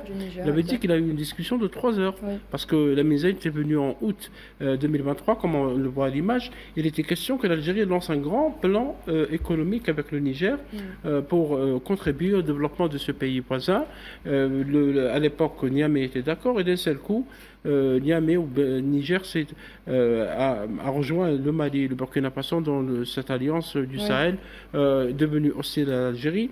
L'Algérie qui a fermé son territoire, son espace aérien au Mali parce qu'il y avait un drone militaire qui menaçait sa sécurité, ne l'a pas fait pour le Niger. Ne l'a pas fait pour le Niger, laissant donc les avions circuler. Donc il y a toujours cette disponibilité. Il n'y a pas d'hostilité, comme le disait Badis. Il n'y a pas d'hostilité de l'Algérie par rapport à ses voisins.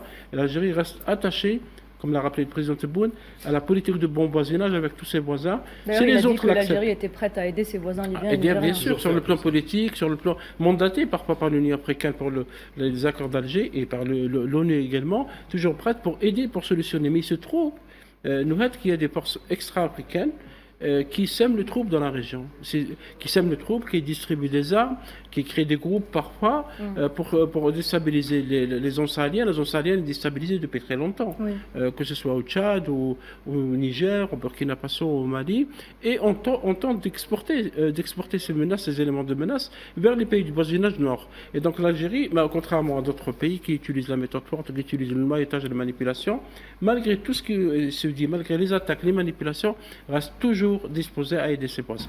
Gamal, on va continuer à parler du Niger avec vous, si vous le voulez bien. Il y a une relation très profonde entre l'Algérie et le Niger. Beaucoup de projets stratégiques d'envergure sont mis en place. Oui, déjà économique. On peut parler de ce fameux gazoduc qui va traverser... et l'électrification du Niger également. Alors, il faut rappeler quand même les termes du débat. Le Niger est un pays très pauvre, volontairement pauvre, parce que c'est la France qui noyautait. Ils exploitaient leurs minerais, et pendant ce temps-là, eux, ils n'avaient pas d'électricité. L'ancienne puissance coloniale trouve que ce n'est pas intéressant de donner au pays qui éclaire la France la possibilité d'avoir cet éclairage. C'est un pays qui est très peu bitumé, pas d'autoroute, très peu de routes.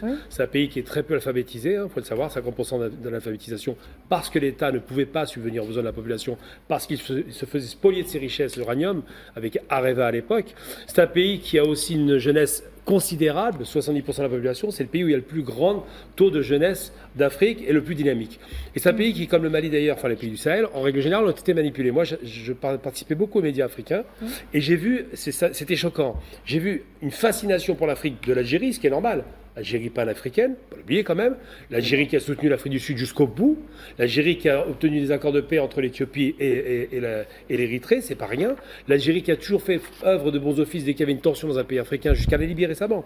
L'Algérie qui a toujours tendu la main quand il y a le feu aux frontières, c'est ça ce que fait l'Algérie. L'Algérie qui a soutenu l'indépendance du Zimbabwe également. Du Zimbabwe, on peut y aller. Donc tout le sud extrême, elle était là. L'Algérie qui a des principes effectivement indépendantistes, littéral par rapport à tout le continent africain et souverainiste, n'est pas là pour imposer la paix. Elle est là pour proposer ce qu'on lui demande. Et je rappelle, c'est là où il y a quelque chose qui m'a choqué dans les médias africains que j'ai vus, c'est qu'on est passé d'un pays qui fascinait tout le monde à un pays qu'on commençait à détester sur les motivations ridicules qu'elle porterait le terrorisme, ce qui est vraiment assez ridicule, mais surtout que les accords d'Alger lui auraient été imposés au Mali. Or, quand même, c'est fort de café. Qui les demande, ces accords d'Alger? Qui va à Alger? Qui demande à ce que l'Algérie prête ces espaces pour pouvoir les négocier? C'est les Maliens, c'est les Touaregs, c'est l'ONU, c'est l'Union africaine. L'Algérie n'a rien imposé du tout. Elle a dit OK, vous voulez faire la paix, on vous reçoit fraternellement. Qui se souvient que lorsque le Covid s'est arrêté, la première frontière ouverte, c'était le Mali? Il ne faut pas oublier, hein, on a été fermés de partout sauf au Mali, parce qu'il y a un commerce important qui était en place. Qui se souvient que lorsque les Français voulaient pousser la CEDEAO à attaquer le Niger, je reviens sur le Niger, l'Algérie s'y opposait fermement. Oui. Elle a dit à la CEDEAO, ne commettez pas cette erreur, c'est vos frères. Et ils ont eu raison. Qui se souvient que l'Algérie propose un plan d'apurement des dettes, quand même, c'est pas rien, presque 1 milliard, je crois, qui ont été effacés, avec un plan d'investissement d'1 milliard. Qui se souvient que l'Algérie est prête à faire... Il y a des écoles, universités qui reçoivent tous les étudiants africains. Qui se souvient que l'Algérie est ultra panafricaine et que c'est ce qui la rend grande. Eh bien, malheureusement, les dirigeants maliens, c'est une junte militaire qui est installée, puisque aujourd'hui, Assimi Goïta a dit qu'il prenait le pouvoir jusqu'en 2030 de façon renouvelable, donc on a compris que c'était une junte. Ils ont décidé d'écouter d'autres conseillers qui ne sont pas les payeurs. On leur promet des monts et merveilles, on exploite leur or. Quand même, le Mali, c'est le 3e exportateur d'Afrique, hein, c'est pas rien. Et pendant ce temps-là, on leur fait croire qu'ils vont avoir des sorties, je ne sais où, dans l'océan, et qu'ils auront des soutiens militaires. Eh bien, ce que le président a dit, et je le rejoins tellement, c'est qu'il y a 2 pays qui subissent effectivement des milices armées qui les déstabilisent. Il y a la Libye, on le sait, et on sait qui est en Libye aujourd'hui, et il y a le Mali. Et le Mali s'est malheureusement monté à la tête. Assimi Goïta, qui n'a pas réfléchi, a cru que la force lui donnerait la possibilité de renverser la table et de prendre le nord. Il s'est planté à Kidal, il avait réussi, mais après il s'est planté. Aujourd'hui, je pense que si on voudrait que nos frères maliens reviennent sur la table de négociation, on leur dire d'abord, vous battez contre vos frères. Parce que l'Azawad, c'est leur frère, hein, qu'ils veuillent ou non. Ensuite, parce que le pays est riche potentiellement et pauvre malheureusement à cause de la guerre. La guerre n'amène que le malheur, la richesse, c'est la paix. Donc l'Algérie fait bien de rappeler ces principes-là et je pense aujourd'hui que le président a rappelé, nous sommes prêts à ouvrir la porte à nouveau pour vous proposer une négociation entre frères. Justement, Faisal, l'Algérie tournée vers le continent africain. Le président de la République a reçu aujourd'hui son homologue zimbabwéen. Donc c'est une visite hautement symbolique lorsqu'on sait que l'Algérie a soutenu l'indépendance du Zimbabwe après celle de l'Afrique du Sud. Oui, comme on le voit à l'image, le président Emerson Mnangagwa, il était en Algérie, il a été reçu par le président Tebboune. Effectivement, l'Algérie a soutenu la libération du Zimbabwe contre le colonialisme. C'est un État quand même important parce que le Zimbabwe a souvent été attaqué, notamment par les forces coloniales, les anciennes forces coloniales, parce que c'est un pays qui est resté quand même fermé à toutes les chants de sirènes et aux tentatives de spolier et d'utiliser les richesses de ces richesses. C'est un pays très riche de l'Afrique australe et ça va dans ce que disait Gamel, c'est le renforcement de la relation avec l'Afrique. Le Zimbabwe, il y aura plusieurs accords déjà ont été signés dans plusieurs secteurs, notamment le secteur agricole, qui est un secteur important au Zimbabwe.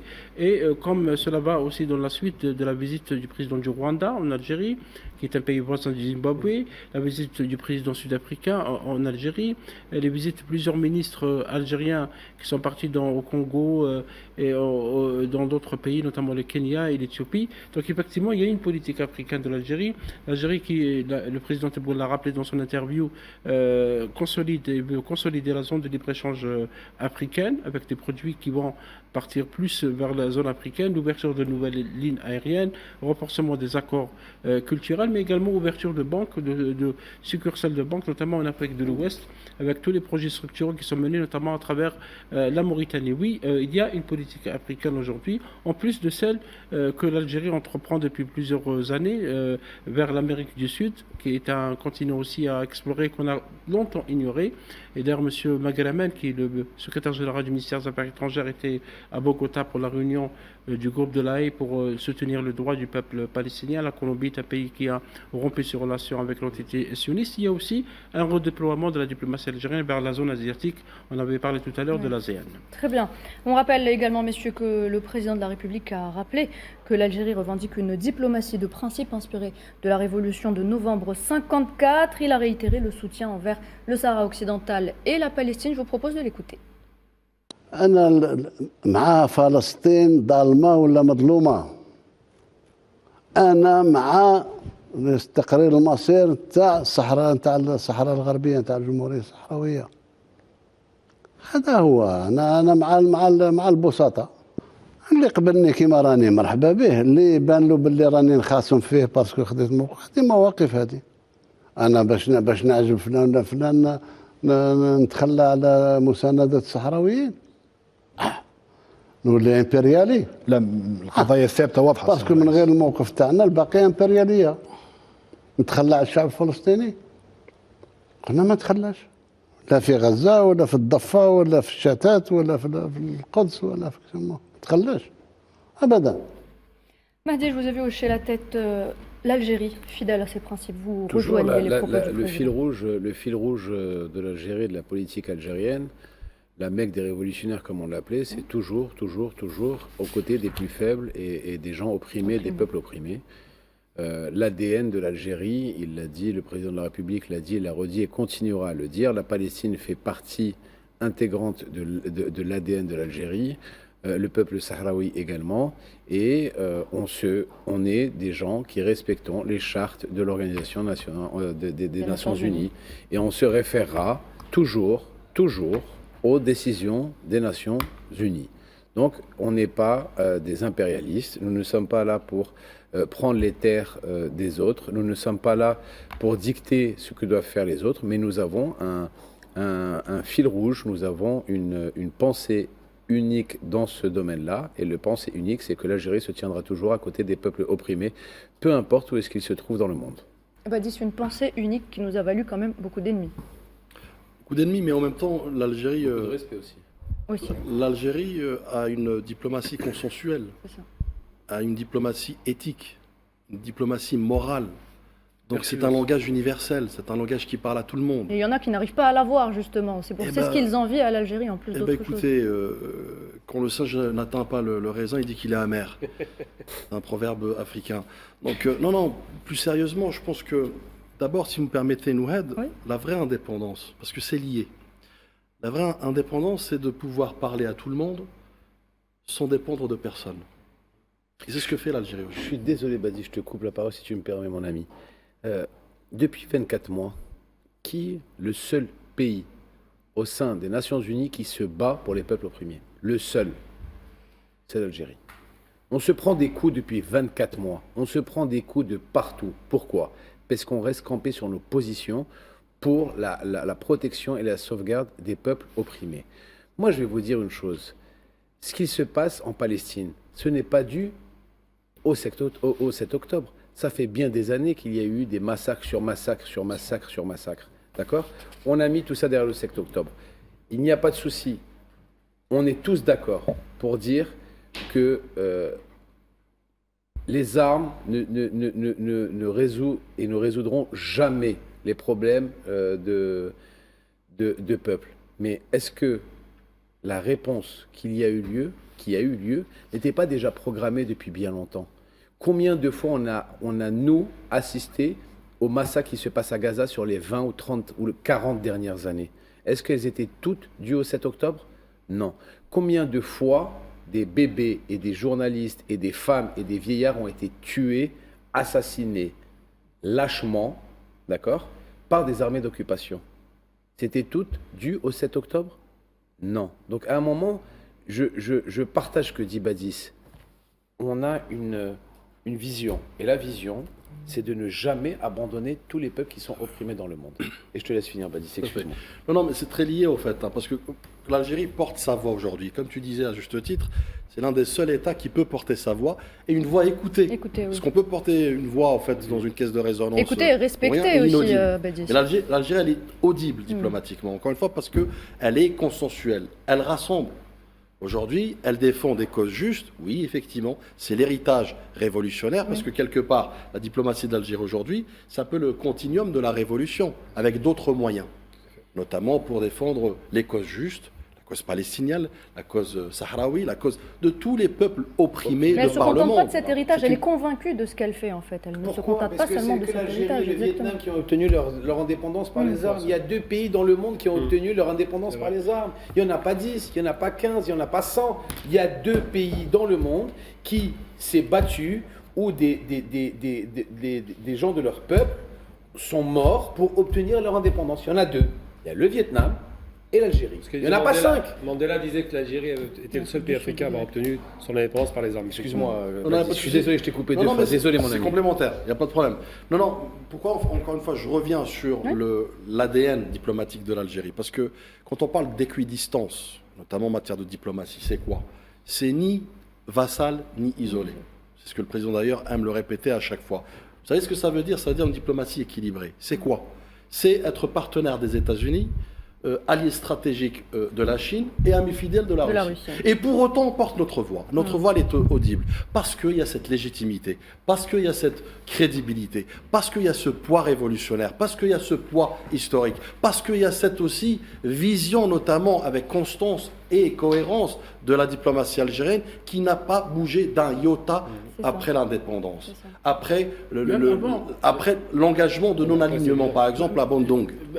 Justement, même avant Badis, parce que le président a rappelé le congrès de Bandung en 1955, vous avez raison, il avait dit que l'Algérie est un pays médian qui entre l'Occident et l'Orient. Justement, on écoute le président de la République sur le non-alignement, on revient. Arrêtez d'être binaire. وكل الناس متفاجئة وكل الناس تتساءل ما هو هذا السر تاع الجزائر اللي علاقاتها طيبة مع الولايات المتحدة وطيبة مع روسيا وطيبة مع الصين. Ça c'est la force de l'Algérie parce que نزهاء ما نستعملوا حتى واحد ضد الآخر وكل واحد نعطيه قدره كما يقولوا. وهذه هي المبادئ تاعي. مانيش خصمك مانيش نحارب فيك مانيش ضد فيك. احنا عادة من انحياز عندنا في الدم.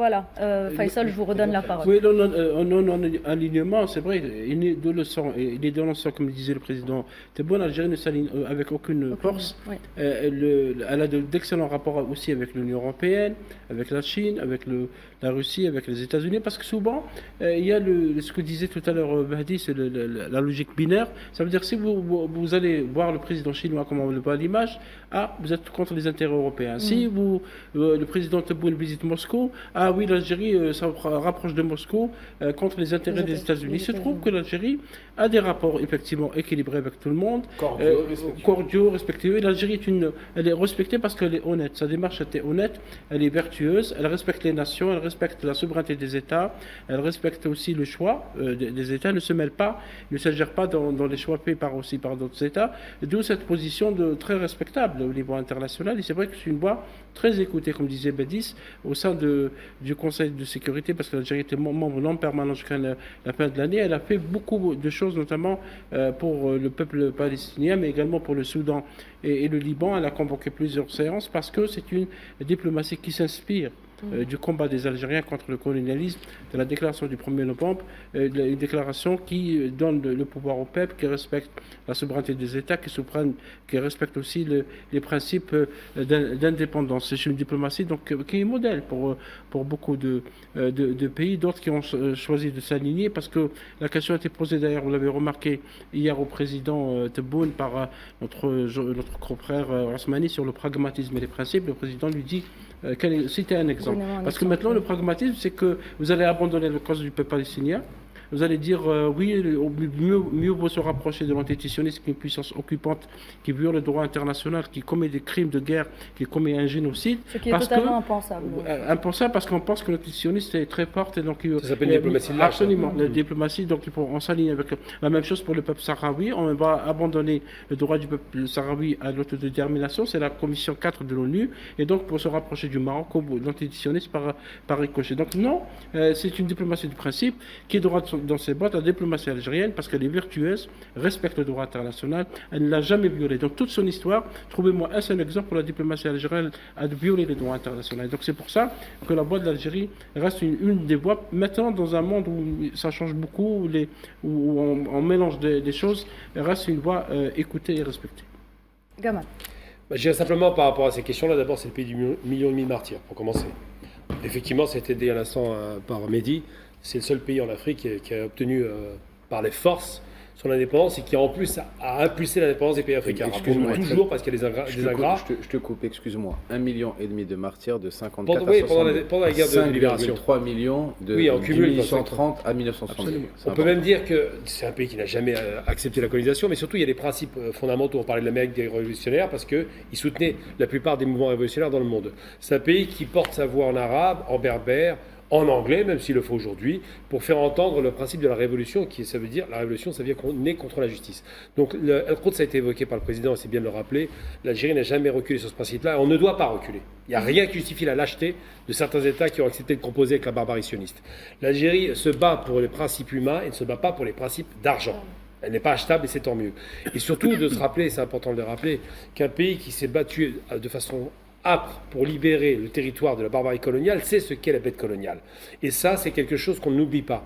Donc quand on voit que l'Algérie se bat contre le racisme en Afrique du Sud, contre le racisme en Palestine, parce que c'est du racisme, hein, le suprémacisme blanc, on l'a entendu, quand on voit que l'Algérie se bat contre la domination d'autres États sur la Libye, qui est un pays souverain, qu'on a atomisé, alors que c'est un des pays les plus riches, eh bien, elle a une position de principe qui est noble. Et si elle est respectée, c'est parce que les lâches baissent la tête, l'Algérie monte la tête, regarde les gens dans les yeux et leur dit, écoutez, on n'accepte pas cela.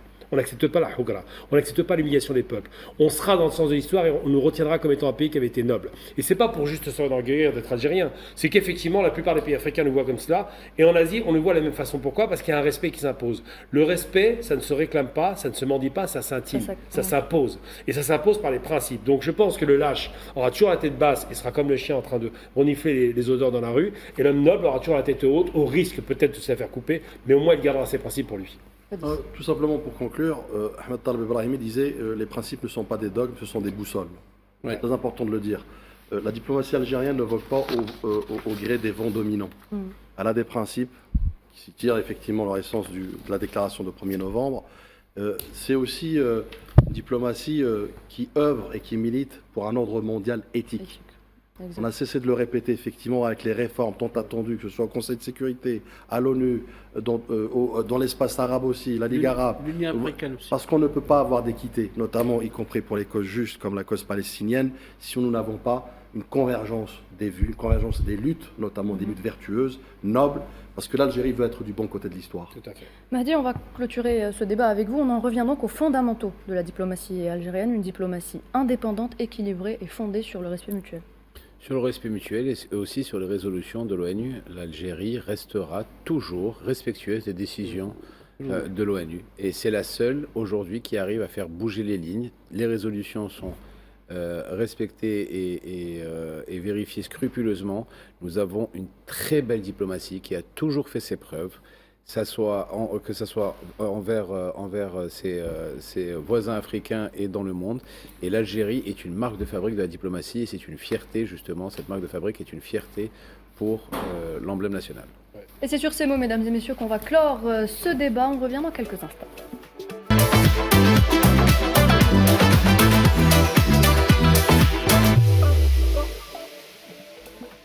Dernière partie d'Hebdo Show Algérien, mesdames et messieurs.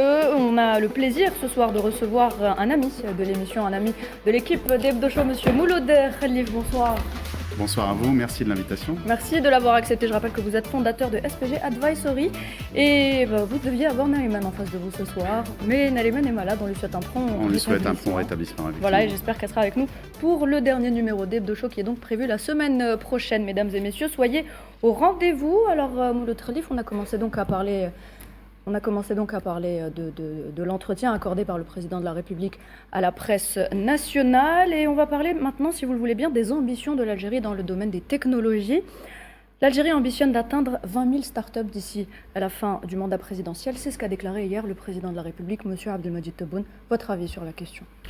Alors, premièrement, je pense qu'il faut reconnaître que l'Algérie est un cas quasiment unique dans le monde, où les autorités, donc au plus haut niveau, le président de la République, ont mis tous les moyens nécessaires. Oui. C'est-à-dire qu'avant 2020, dites-moi franchement, en Algérie, qui parlait de start-up ?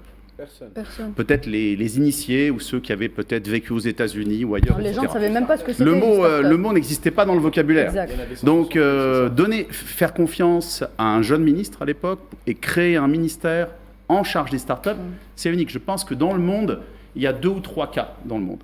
Donc ça, il faut déjà reconnaître ça, c'est la première chose. Les moyens qui ont été mis en place depuis, ça a été crescendo. Donc on voit, bien entendu, quand on part de si loin, on voit petit à petit les résultats. Et en 2024, il faut aussi noter que le président de la République a mis en place un nouveau programme qui s'appelle ASEP. J'en avais parlé, je pense, une fois ici sur Algeria Startup Learning Expedition Programme. Donc un programme de découverte d'écosystèmes performants. Donc 2024, c'était la Chine, la Corée du Sud et les États-Unis. Sur 450, il y en a déjà à peu près 280 qui sont partis. Des jeunes. des start-upers qui sont partis pour découvrir les écosystèmes les plus performants. Et ça continue en 2025, c'est ça la bonne nouvelle. Ça continue, donc là, actuellement, au moment où on se parle, il y a une cohorte d'une trentaine de start-up qui sont dans la Silicon Valley. Ils viennent de passer une semaine dans la Silicon Valley. Ils vont partir une semaine ensuite à Boston, visiter le MIT, etc. Donc imaginez 2 semaines pour des jeunes start-upers pour aller découvrir un écosystème américain. En ce moment, il y a aussi une délégation qui est en Corée du Sud. Et très bientôt, une nouvelle délégation va partir en Chine. Mais la bonne nouvelle, l'autre bonne nouvelle, c'est qu'en plus, il y a de nouvelles destinations. Donc dès maintenant, la Slovénie a été ajoutée comme destination pour ACEP. Donc il va y avoir, pareil, une cinquantaine, une soixantaine de startups qui vont partir cette année en Slovénie. Parce que la Slovénie, il y a un programme très développé d'intelligence artificielle. L'IA, ils sont très forts dans le spatial également. Donc c'est un petit pays, mais qui est très très puissant au niveau technologique. Et comme nous avons d'excellentes relations politiques et économiques avec la Slovénie, donc ça fait du sens. Donc il y a aussi d'autres destinations qui sont en discussion, notamment les Pays-Bas, le Japon, etc. Donc c'est devenu un programme très très important pour faciliter justement aux jeunes start-upers la découverte de ces écosystèmes ultra performants et pour se mesurer, comprendre. Et parfois on a affaire à des jeunes qui viennent, je ne sais pas moi, de wilaya de l'intérieur du pays, qui ont parfois connaissent à peine Alger et qui se retrouvent tout de suite dans un écosystème vraiment, j'allais dire, cutting edge, hein, ce qui se fait de mieux dans le monde. Parce qu'ils sont connectés peut-être. Monsieur Khalif, je voulais vous poser une question, parce qu'on cite souvent l'exemple de la Corée du Sud et de la Chine comme des modèles de start-up au monde. Après, il y a les États-Unis. Qu'est-ce qui marque ces 2 modèles ? Alors, ce sont des modèles différents. Parce que le concept de start-up est né aux États-Unis. Donc, si vous voulez, le concept a été développé aux États-Unis. Ils ont des modèles en termes de capital de risque, d'investissement. Le modèle est bien. Le modèle chinois, le modèle sud-coréen est différent. Par exemple, la Corée du Sud est basée sur l'industrie. Hein, c'est des modèles industriels. On a des grands groupes industriels qui font confiance d'ailleurs aux startups. Et vous me faites penser à quelque chose de très important. C'est ce qu'on appelle l'open innovation. Donc, ce sont des pays, la Chine et la Corée du Sud, les États-Unis également bien sûr, qui font confiance aux startups. Et ça, c'est quelque chose qui peut permettre justement aux startups algériennes de décrocher des contrats avec des grandes entreprises du secteur public, mais également du secteur privé. Vous dites que les 2 sont différents, donc la Chine et la Corée et les États-Unis, enfin les 3 sont différents, mais elles se rejoignent, si on veut, Mouloud Khalif, dans le fait que ce sont des jeunes qui contribuent à ces startups. Alors oui, des jeunes et des moins jeunes. Oui. Parfois, on voit aussi des start-upers, je pense ici en Algérie, mais ailleurs, des gens qui ont déjà une expérience corporate, une expérience bien aboutie, et qui maturent une idée et qui lancent, et souvent avec énormément de réussite. D'accord. Parce qu'ils ont la connaissance, l'expérience, ils ont aussi déjà travaillé, donc en général ils savent comment gérer les obstacles, l'aspect financement, etc. Donc c'est pas réservé aux jeunes. Et c'est pas réservé aussi aux Algériens ici en Algérie. C'est ça aussi la bonne nouvelle, c'est que la diaspora, la communauté nationale à l'étranger commence à s'intéresser de plus en plus, et plutôt que de lancer leurs projets en Europe ou dans les pays du Golfe ou au Canada, disent pourquoi ne pas le lancer, ce projet, chez nous, en Algérie. En 2019, M. Khalif, il y avait 200 startups. Et aujourd'hui, il y a 9000 et le président Tebboune a annoncé que l'objectif serait d'atteindre les 20 000 startups, au moins à la fin de son mandat. 20 000 startups. Comment justement accélérer la création? Est-ce que plus de facilité pour qu'on crée une startup et qu'on la mis rapidement, qu'on la connecte rapidement avec l'économie? Alors, moi j'ai tendance à dire que le talent en Algérie, il est distribué de manière équitable. C'est-à-dire que vous soyez à Ouargla, à Khenchla, à Tamanrasset ou à Tlemcen, le talent pur, il est là. L'opportunité ne l'est pas toujours. Souvent, en Algérie, on est centralisé dans les grandes villes. Et donc, on a la chance d'avoir un réseau universitaire en Algérie qui est très dense. C'est peut-être le réseau le plus dense en Afrique, peut-être même du Moyen-Orient, également du monde arabe. Et donc, il faut s'appuyer sur les réseaux universitaires. Et c'est le cas. Il y a maintenant des incubateurs dans toutes les universités. On est en train de passer aussi à l'accélération, donc l'étape suivante. On a des CDE, des centres de développement de l'entrepreneuriat, qui permettent aussi de sensibiliser les étudiants à l'entrepreneuriat. Donc c'est tout un écosystème qu'il faut développer. Et ça prend du temps, donc on met en place les éléments du puzzle et petit à petit les choses se mettent en place. Mais les ingrédients sont là. On a le talent et on a aussi l'élite. Il ne faut pas oublier qu'on a une élite. Juste à Sidi Abdallah, je me souviens d'en avoir parlé ici, on n'a pas une, on a 5 écoles d'élite. On a bien sûr l'École nationale supérieure d'intelligence artificielle, mais on a aussi une école de mathématiques, on a une école de cybersécurité, une école de système embarqué, une école de nanotechnologie, 5. Et ce pôle de Sidi Abdallah, pour moi, c'est la future Silicon Valley algérienne. Et c'est le seul qui existe en Afrique, il faut le rappeler. Le seul. Alors ce qui manque actuellement, c'est quoi? C'est l'implication des entreprises, des grandes entreprises. Pourquoi ne pas avoir des grandes entreprises publiques, privées, qui s'impliquent, et pourquoi pas aussi des entreprises multinationales. Les entreprises multinationales qui sont présentes en Algérie, il faut les mettre à contribution. Et comment faire pour les mettre à contribution, justement? C'est leur intérêt. Si on leur montre qu'il y a dans ces écoles une matière première, l'entreprise, elle cherche quoi? Matière première, c'est le talent. On a des talents, des jeunes brillants, j'en connais dans ces écoles, qui déjà en 2e, 3e année ont déjà des projets innovants. Ils ont déjà labellisé leurs projets innovants. Donc si on veut que ces jeunes voient leur avenir ici en Algérie, il faut qu'on les matche en termes d'opportunités avec des offres, des opportunités créées par les entreprises, qu'elles soient locales, nationales ou internationales. Très bien. Juste une petite remarque vite fait. On parlait effectivement de l'apport au vocabulaire économique, notamment de la start-up elle-même, mais au-delà de l'apport, c'est-à-dire c'est de l'économie factuelle aujourd'hui. On a évoqué effectivement plus de 9000 start-up, dont 6000 labellisées, si je ne m'abuse. Donc on a véritablement un recovery, une espèce de session de rattrapage accélérée par effectivement, comme vous disiez à juste titre, cette volonté politique et économique de la part du président de la République, cette vision aussi notamment, moi je rappelle que vous avez évoqué les universités algériennes, c'est aussi ce type de concept a été intégré dans les cursus de formation universitaire, si je ne m'abuse, que ce soit l'intelligence artificielle, la méthodologie, les startups et autres. Donc ça a lieu en fait d'élaborer un levier facilitateur, mais accélérateur aussi, puisque le temps, c'est de l'argent, et puis on parle de start-up, donc start-up numérique, technologique et autres. Et je conclurai sur la diaspora. Vous avez évoqué effectivement la communauté nationale établie à l'étranger. Un chiffre, 2024, des données de l'ONS, donc l'Office national des statistiques, plus de 20% de la diaspora sont disposés à injecter, donc à investir directement dans l'économie algérienne. C'est pour vous dire qu'effectivement, c'est une richesse en veille que le président de la République veut mettre en action. Et je pense, si je peux rebondir, je pense que c'est un élément, le processus d'entrepreneuriat, c'est un élément d'intégration de notre communauté nationale à l'étranger, dont je fais partie d'ailleurs. Donc j'en suis l'exemple. Et s'il y a des personnes qui se posent la question, est-ce qu'on fait confiance à la diaspora? J'en suis l'exemple vivant. Je suis président du conseil scientifique et technique d'Algérie Aventure, qui est l'accélérateur public ici en Algérie. Donc voilà, la réponse elle est claire.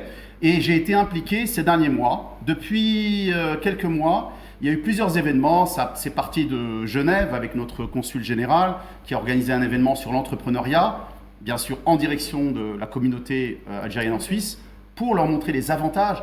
Et les ministres sont intervenus en visioconférence, ensuite ça a été Francfort, ensuite ça a été en France, il y a eu plusieurs villes en France, tout récemment Nanterre, Lille. Donc on sent un engouement. Je reçois des messages sur LinkedIn, sur les réseaux sociaux, pratiquement tous les jours. J'ai entendu, je vous ai rencontré à tel endroit, j'aimerais lancer un projet. Ce matin encore, quelqu'un m'a écrit sur LinkedIn, je peux avoir votre WhatsApp, j'aimerais lancer un projet, etc. Donc on sent un engouement, et ça c'est vraiment à mettre au crédit du président de la République, M. Abdelmajid Tebboune, parce qu'il l'a dit, il l'a répété, et ce ne sont pas des paroles, c'est vraiment dans les actes. D'ailleurs, il faut aussi remercier et féliciter tout le système diplomatique algérien qui vraiment soutient tous ces efforts. Que dans tous les pays, dès qu'il y a des besoins, ils sont là, que ce soit les consuls généraux, les ambassadeurs, ils sont là pour soutenir ces activités, y compris avec le programme ACEP demain ou après-demain, il y a un événement qui est organisé par notre consul général à San Francisco, qui a accueilli la délégation, les start-upers qui sont dans la Silicon Valley, pour justement les mettre en contact aussi avec l'écosystème. Très bien. Alors, Mouloud Khelif, l'expérience algérienne en start-up est citée aujourd'hui en exemple dans les institutions internationales. Vous, en tant qu'entrepreneur, en tant qu'auto-entrepreneur, qu'est-ce que ça vous fait de voir que l'Algérie, elle brille à ce point ? Bon, d'abord, en tant qu'Algérien, c'est une fierté, bien entendu. Hein, moi, je vais être honnête avec vous. J'ai été impliqué dans l'écosystème ici en Algérie, entrepreneurial de manière générale, à plusieurs reprises dans ma carrière. Et il y a eu des périodes où j'étais, disons, un peu refroidi, un peu déçu. Et cette période-là que je vis en ce moment, c'est arrivé justement grâce à des amis qui m'ont présenté l'écosystème, et notamment le ministère des startups, le ministère de l'économie de la connaissance, des startups et des micro-entreprises, et toutes les personnes qui gravitent dans cet écosystème. Et j'ai été bluffé par les compétences, les talents qui existent. Et c'est vraiment en faisant une immersion dans cet écosystème que j'ai compris le potentiel. Pas seulement à Alger, je précise, pas seulement à Alger. Parce que souvent on est focalisé, on est fixé sur Alger. Le talent existe partout, que ce soit à Mostaganem, à Oran, à Annaba, à Guelma, etc. Partout en Algérie. Et le potentiel de cette jeunesse, il est énorme. Start-up, entrepreneur, peu importe comment vous l'appelez, auto-entrepreneur, on peut s'impliquer de différentes manières dans le développement économique. Et je vous ai écouté tout à l'heure avec beaucoup d'attention. Il y a des mots qui sont revenus dans la discussion suite donc aux déclarations du président de la République, M. Abdelmajid Tebboune. C'est des mots importants, des mots forts, c'est souveraineté. Oui. Souveraineté, c'est indépendance, c'est la voix de l'Algérie, une voix forte. Et aujourd'hui, ça doit se faire par la diversification. Ce mot est revenu aussi. Économique. Diversification économique, ouais. Ça veut dire, fondamentalement, ça veut dire vraiment investir sur la jeunesse algérienne, investir dans le sens de l'entrepreneuriat pour donner aussi un autre modèle. On l'a dit, il y a 5 ans, ce modèle-là n'existait pas. Ce modèle, aujourd'hui, il existe, il est disponible. Et c'est un changement aussi d'état d'esprit, de mindset. Ce que Badis disait tout à l'heure, dans les universités algériennes, il y a 5 ans, on ne parlait pas de start-up. Aujourd'hui, on parle de projets innovants, on parle de labellisation, on parle d'entrepreneuriat. Et ça, déjà, c'est extraordinaire. Mais par rapport au mindset ailleurs dans le monde, les hommes d'affaires, les opérateurs économiques parrainent des jeunes start-upers, des projets.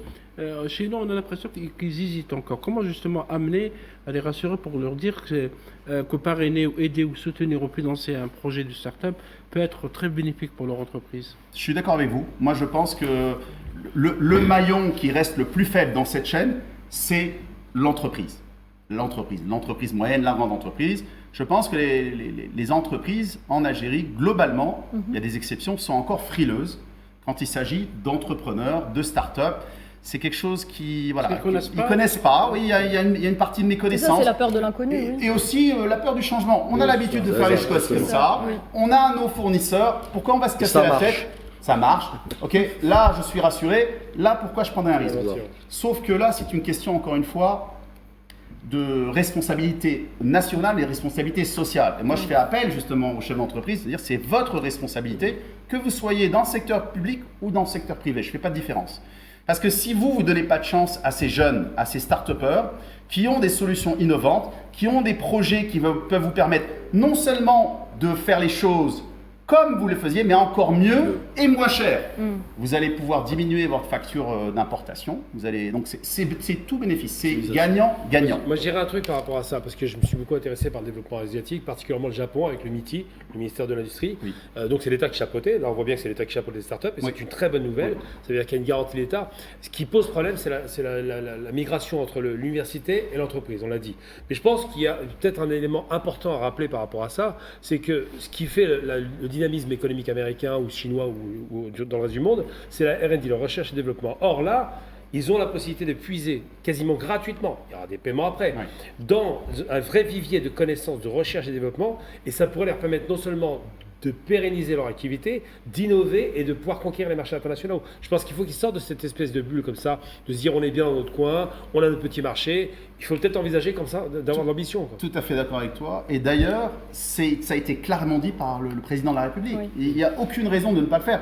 Et c'est l'une des composantes de l'open innovation. C'est de dire, on va littéralement vous payer pour faire ça. Pourquoi ? Parce qu'avec les exonérations fiscales, plutôt que de donner l'argent au fisc, finalement, aux impôts, vous allez donner cet argent à des startups innovantes et vous allez leur donner finalement un contrat. Ils vont faire de la recherche et du développement pour vous. Et l'open innovation, ça s'applique bien justement pour les projets où on n'est pas certain de la solution. C'est pas un processus d'achat, c'est vraiment externaliser la fonction de R&D avec des startups innovantes. Et on a des pépites en Algérie, on a des pépites, et le risque, je vais être très honnête avec vous, le risque, c'est que si on ne fait pas ça, ces pépites, elles vont aller où à votre avis ? À l'étranger, forcément. Parce qu'on va reconnaître, on était dans un événement au Luxembourg le mois dernier, avec des startups algériennes. On a emmené des startups algériennes. Je peux vous assurer que le gouvernement de Luxembourg a tout de suite compris la valeur des... Bien sûr. Tout de suite, le ministre de l'économie du Luxembourg est venu parler à chacune des startups qui étaient présentes. Donc il faut vraiment prendre conscience de ça. Très bien. Je te connais bien, tu es quelqu'un que j'apprécie énormément, tu le sais très bien. J'ai une question, plus personnelle que professionnelle. D'après toi et d'après ton analyse que tu as fait depuis maintenant 5 ans ou 6 ans où tu t'es mis à fond dans ce domaine des startups ici en Algérie, où tu as lancé parce que ta carrière à l'étranger n'est plus approuvée, tu as réussi de façon exceptionnelle à l'étranger et tout le mérite te revient.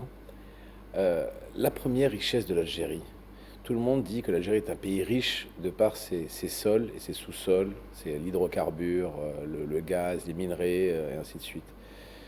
Pour moi, la plus belle richesse de l'Algérie, c'est sa jeunesse.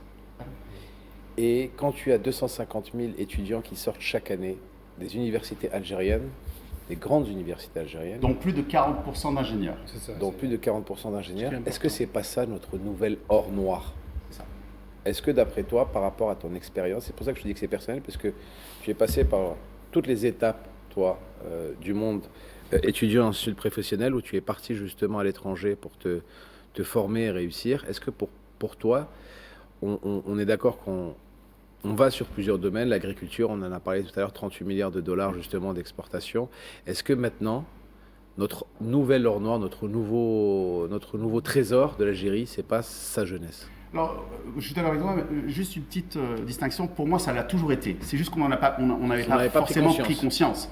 Mais j'allais dire l'actif le plus important, si on parle en termes de comptabilité, l'asset, l'actif le plus important pour notre pays, c'est le talent. Le talent, mais j'ai dit tout à l'heure, il est distribué de manière équitable. Peu importe où vous allez en Algérie, peu importe, même dans le plus petit village, vous allez trouver des talents extraordinaires. L'opportunité ne l'est pas toujours. Oui. C'est pour ça qu'il faut amener l'opportunité, notamment grâce aux universités, et pas seulement, grâce à les skill centers, comme ce qu'est en train de faire Algérie Télécom, etc.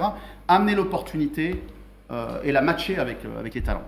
Et là, tu me permets de faire justement le lien avec peut-être le sujet qui nous intéresse, c'est l'IA. Vous savez que c'est justement, on y arrive à l'intelligence artificielle. Parce que le triptyque de l'IA, c'est quoi ? C'est talent, les données, data, et l'infrastructure, la puissance de calcul. Donc, on commence toujours par le talent, même dans les nouvelles technologies. Sans talent, il n'y a pas d'IA. C'est très important. Et on l'a ici en Algérie, on l'a. Justement, Mouloud Khelif, bon, il ne nous reste pas beaucoup de temps, mais je vais quand même vous poser cette question. L'Algérie avance à grands pas dans le domaine de l'intelligence artificielle, et avec la Slovénie, elle a signé un accord justement pour le développement de cette intelligence artificielle. Alors vous, comment est-ce que vous voyez ce développement ?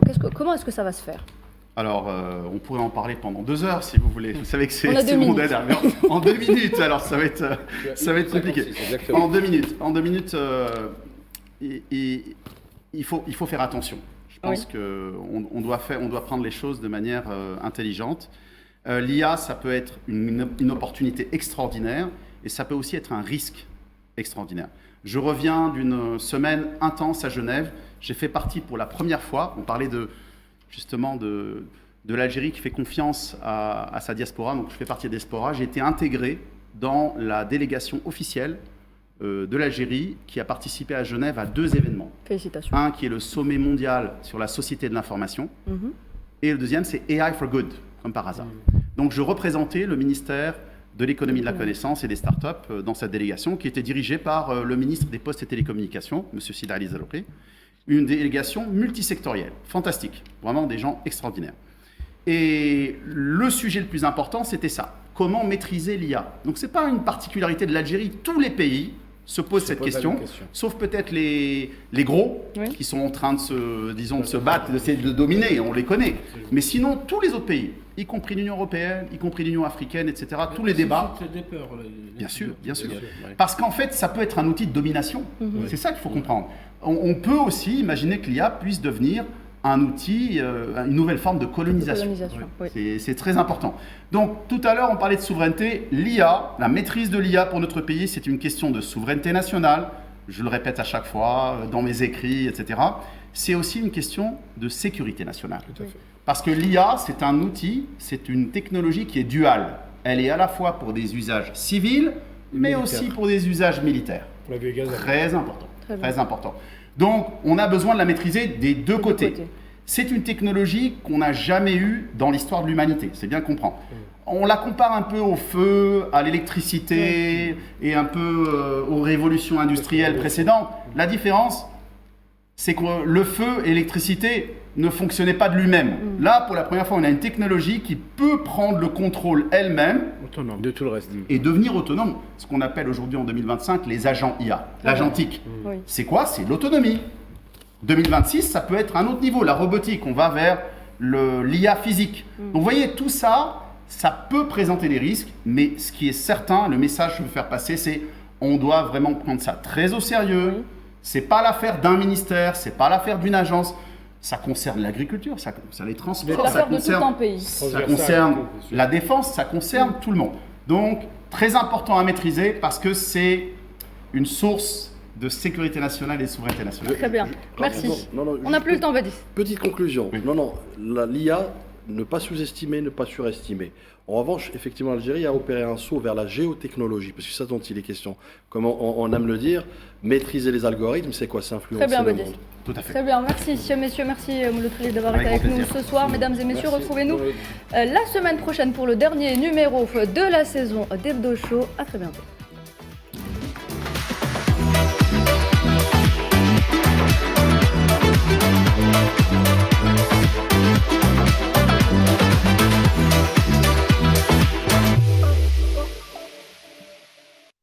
Enjoy the Algerian rhythm and discover new destinations with Air Algérie.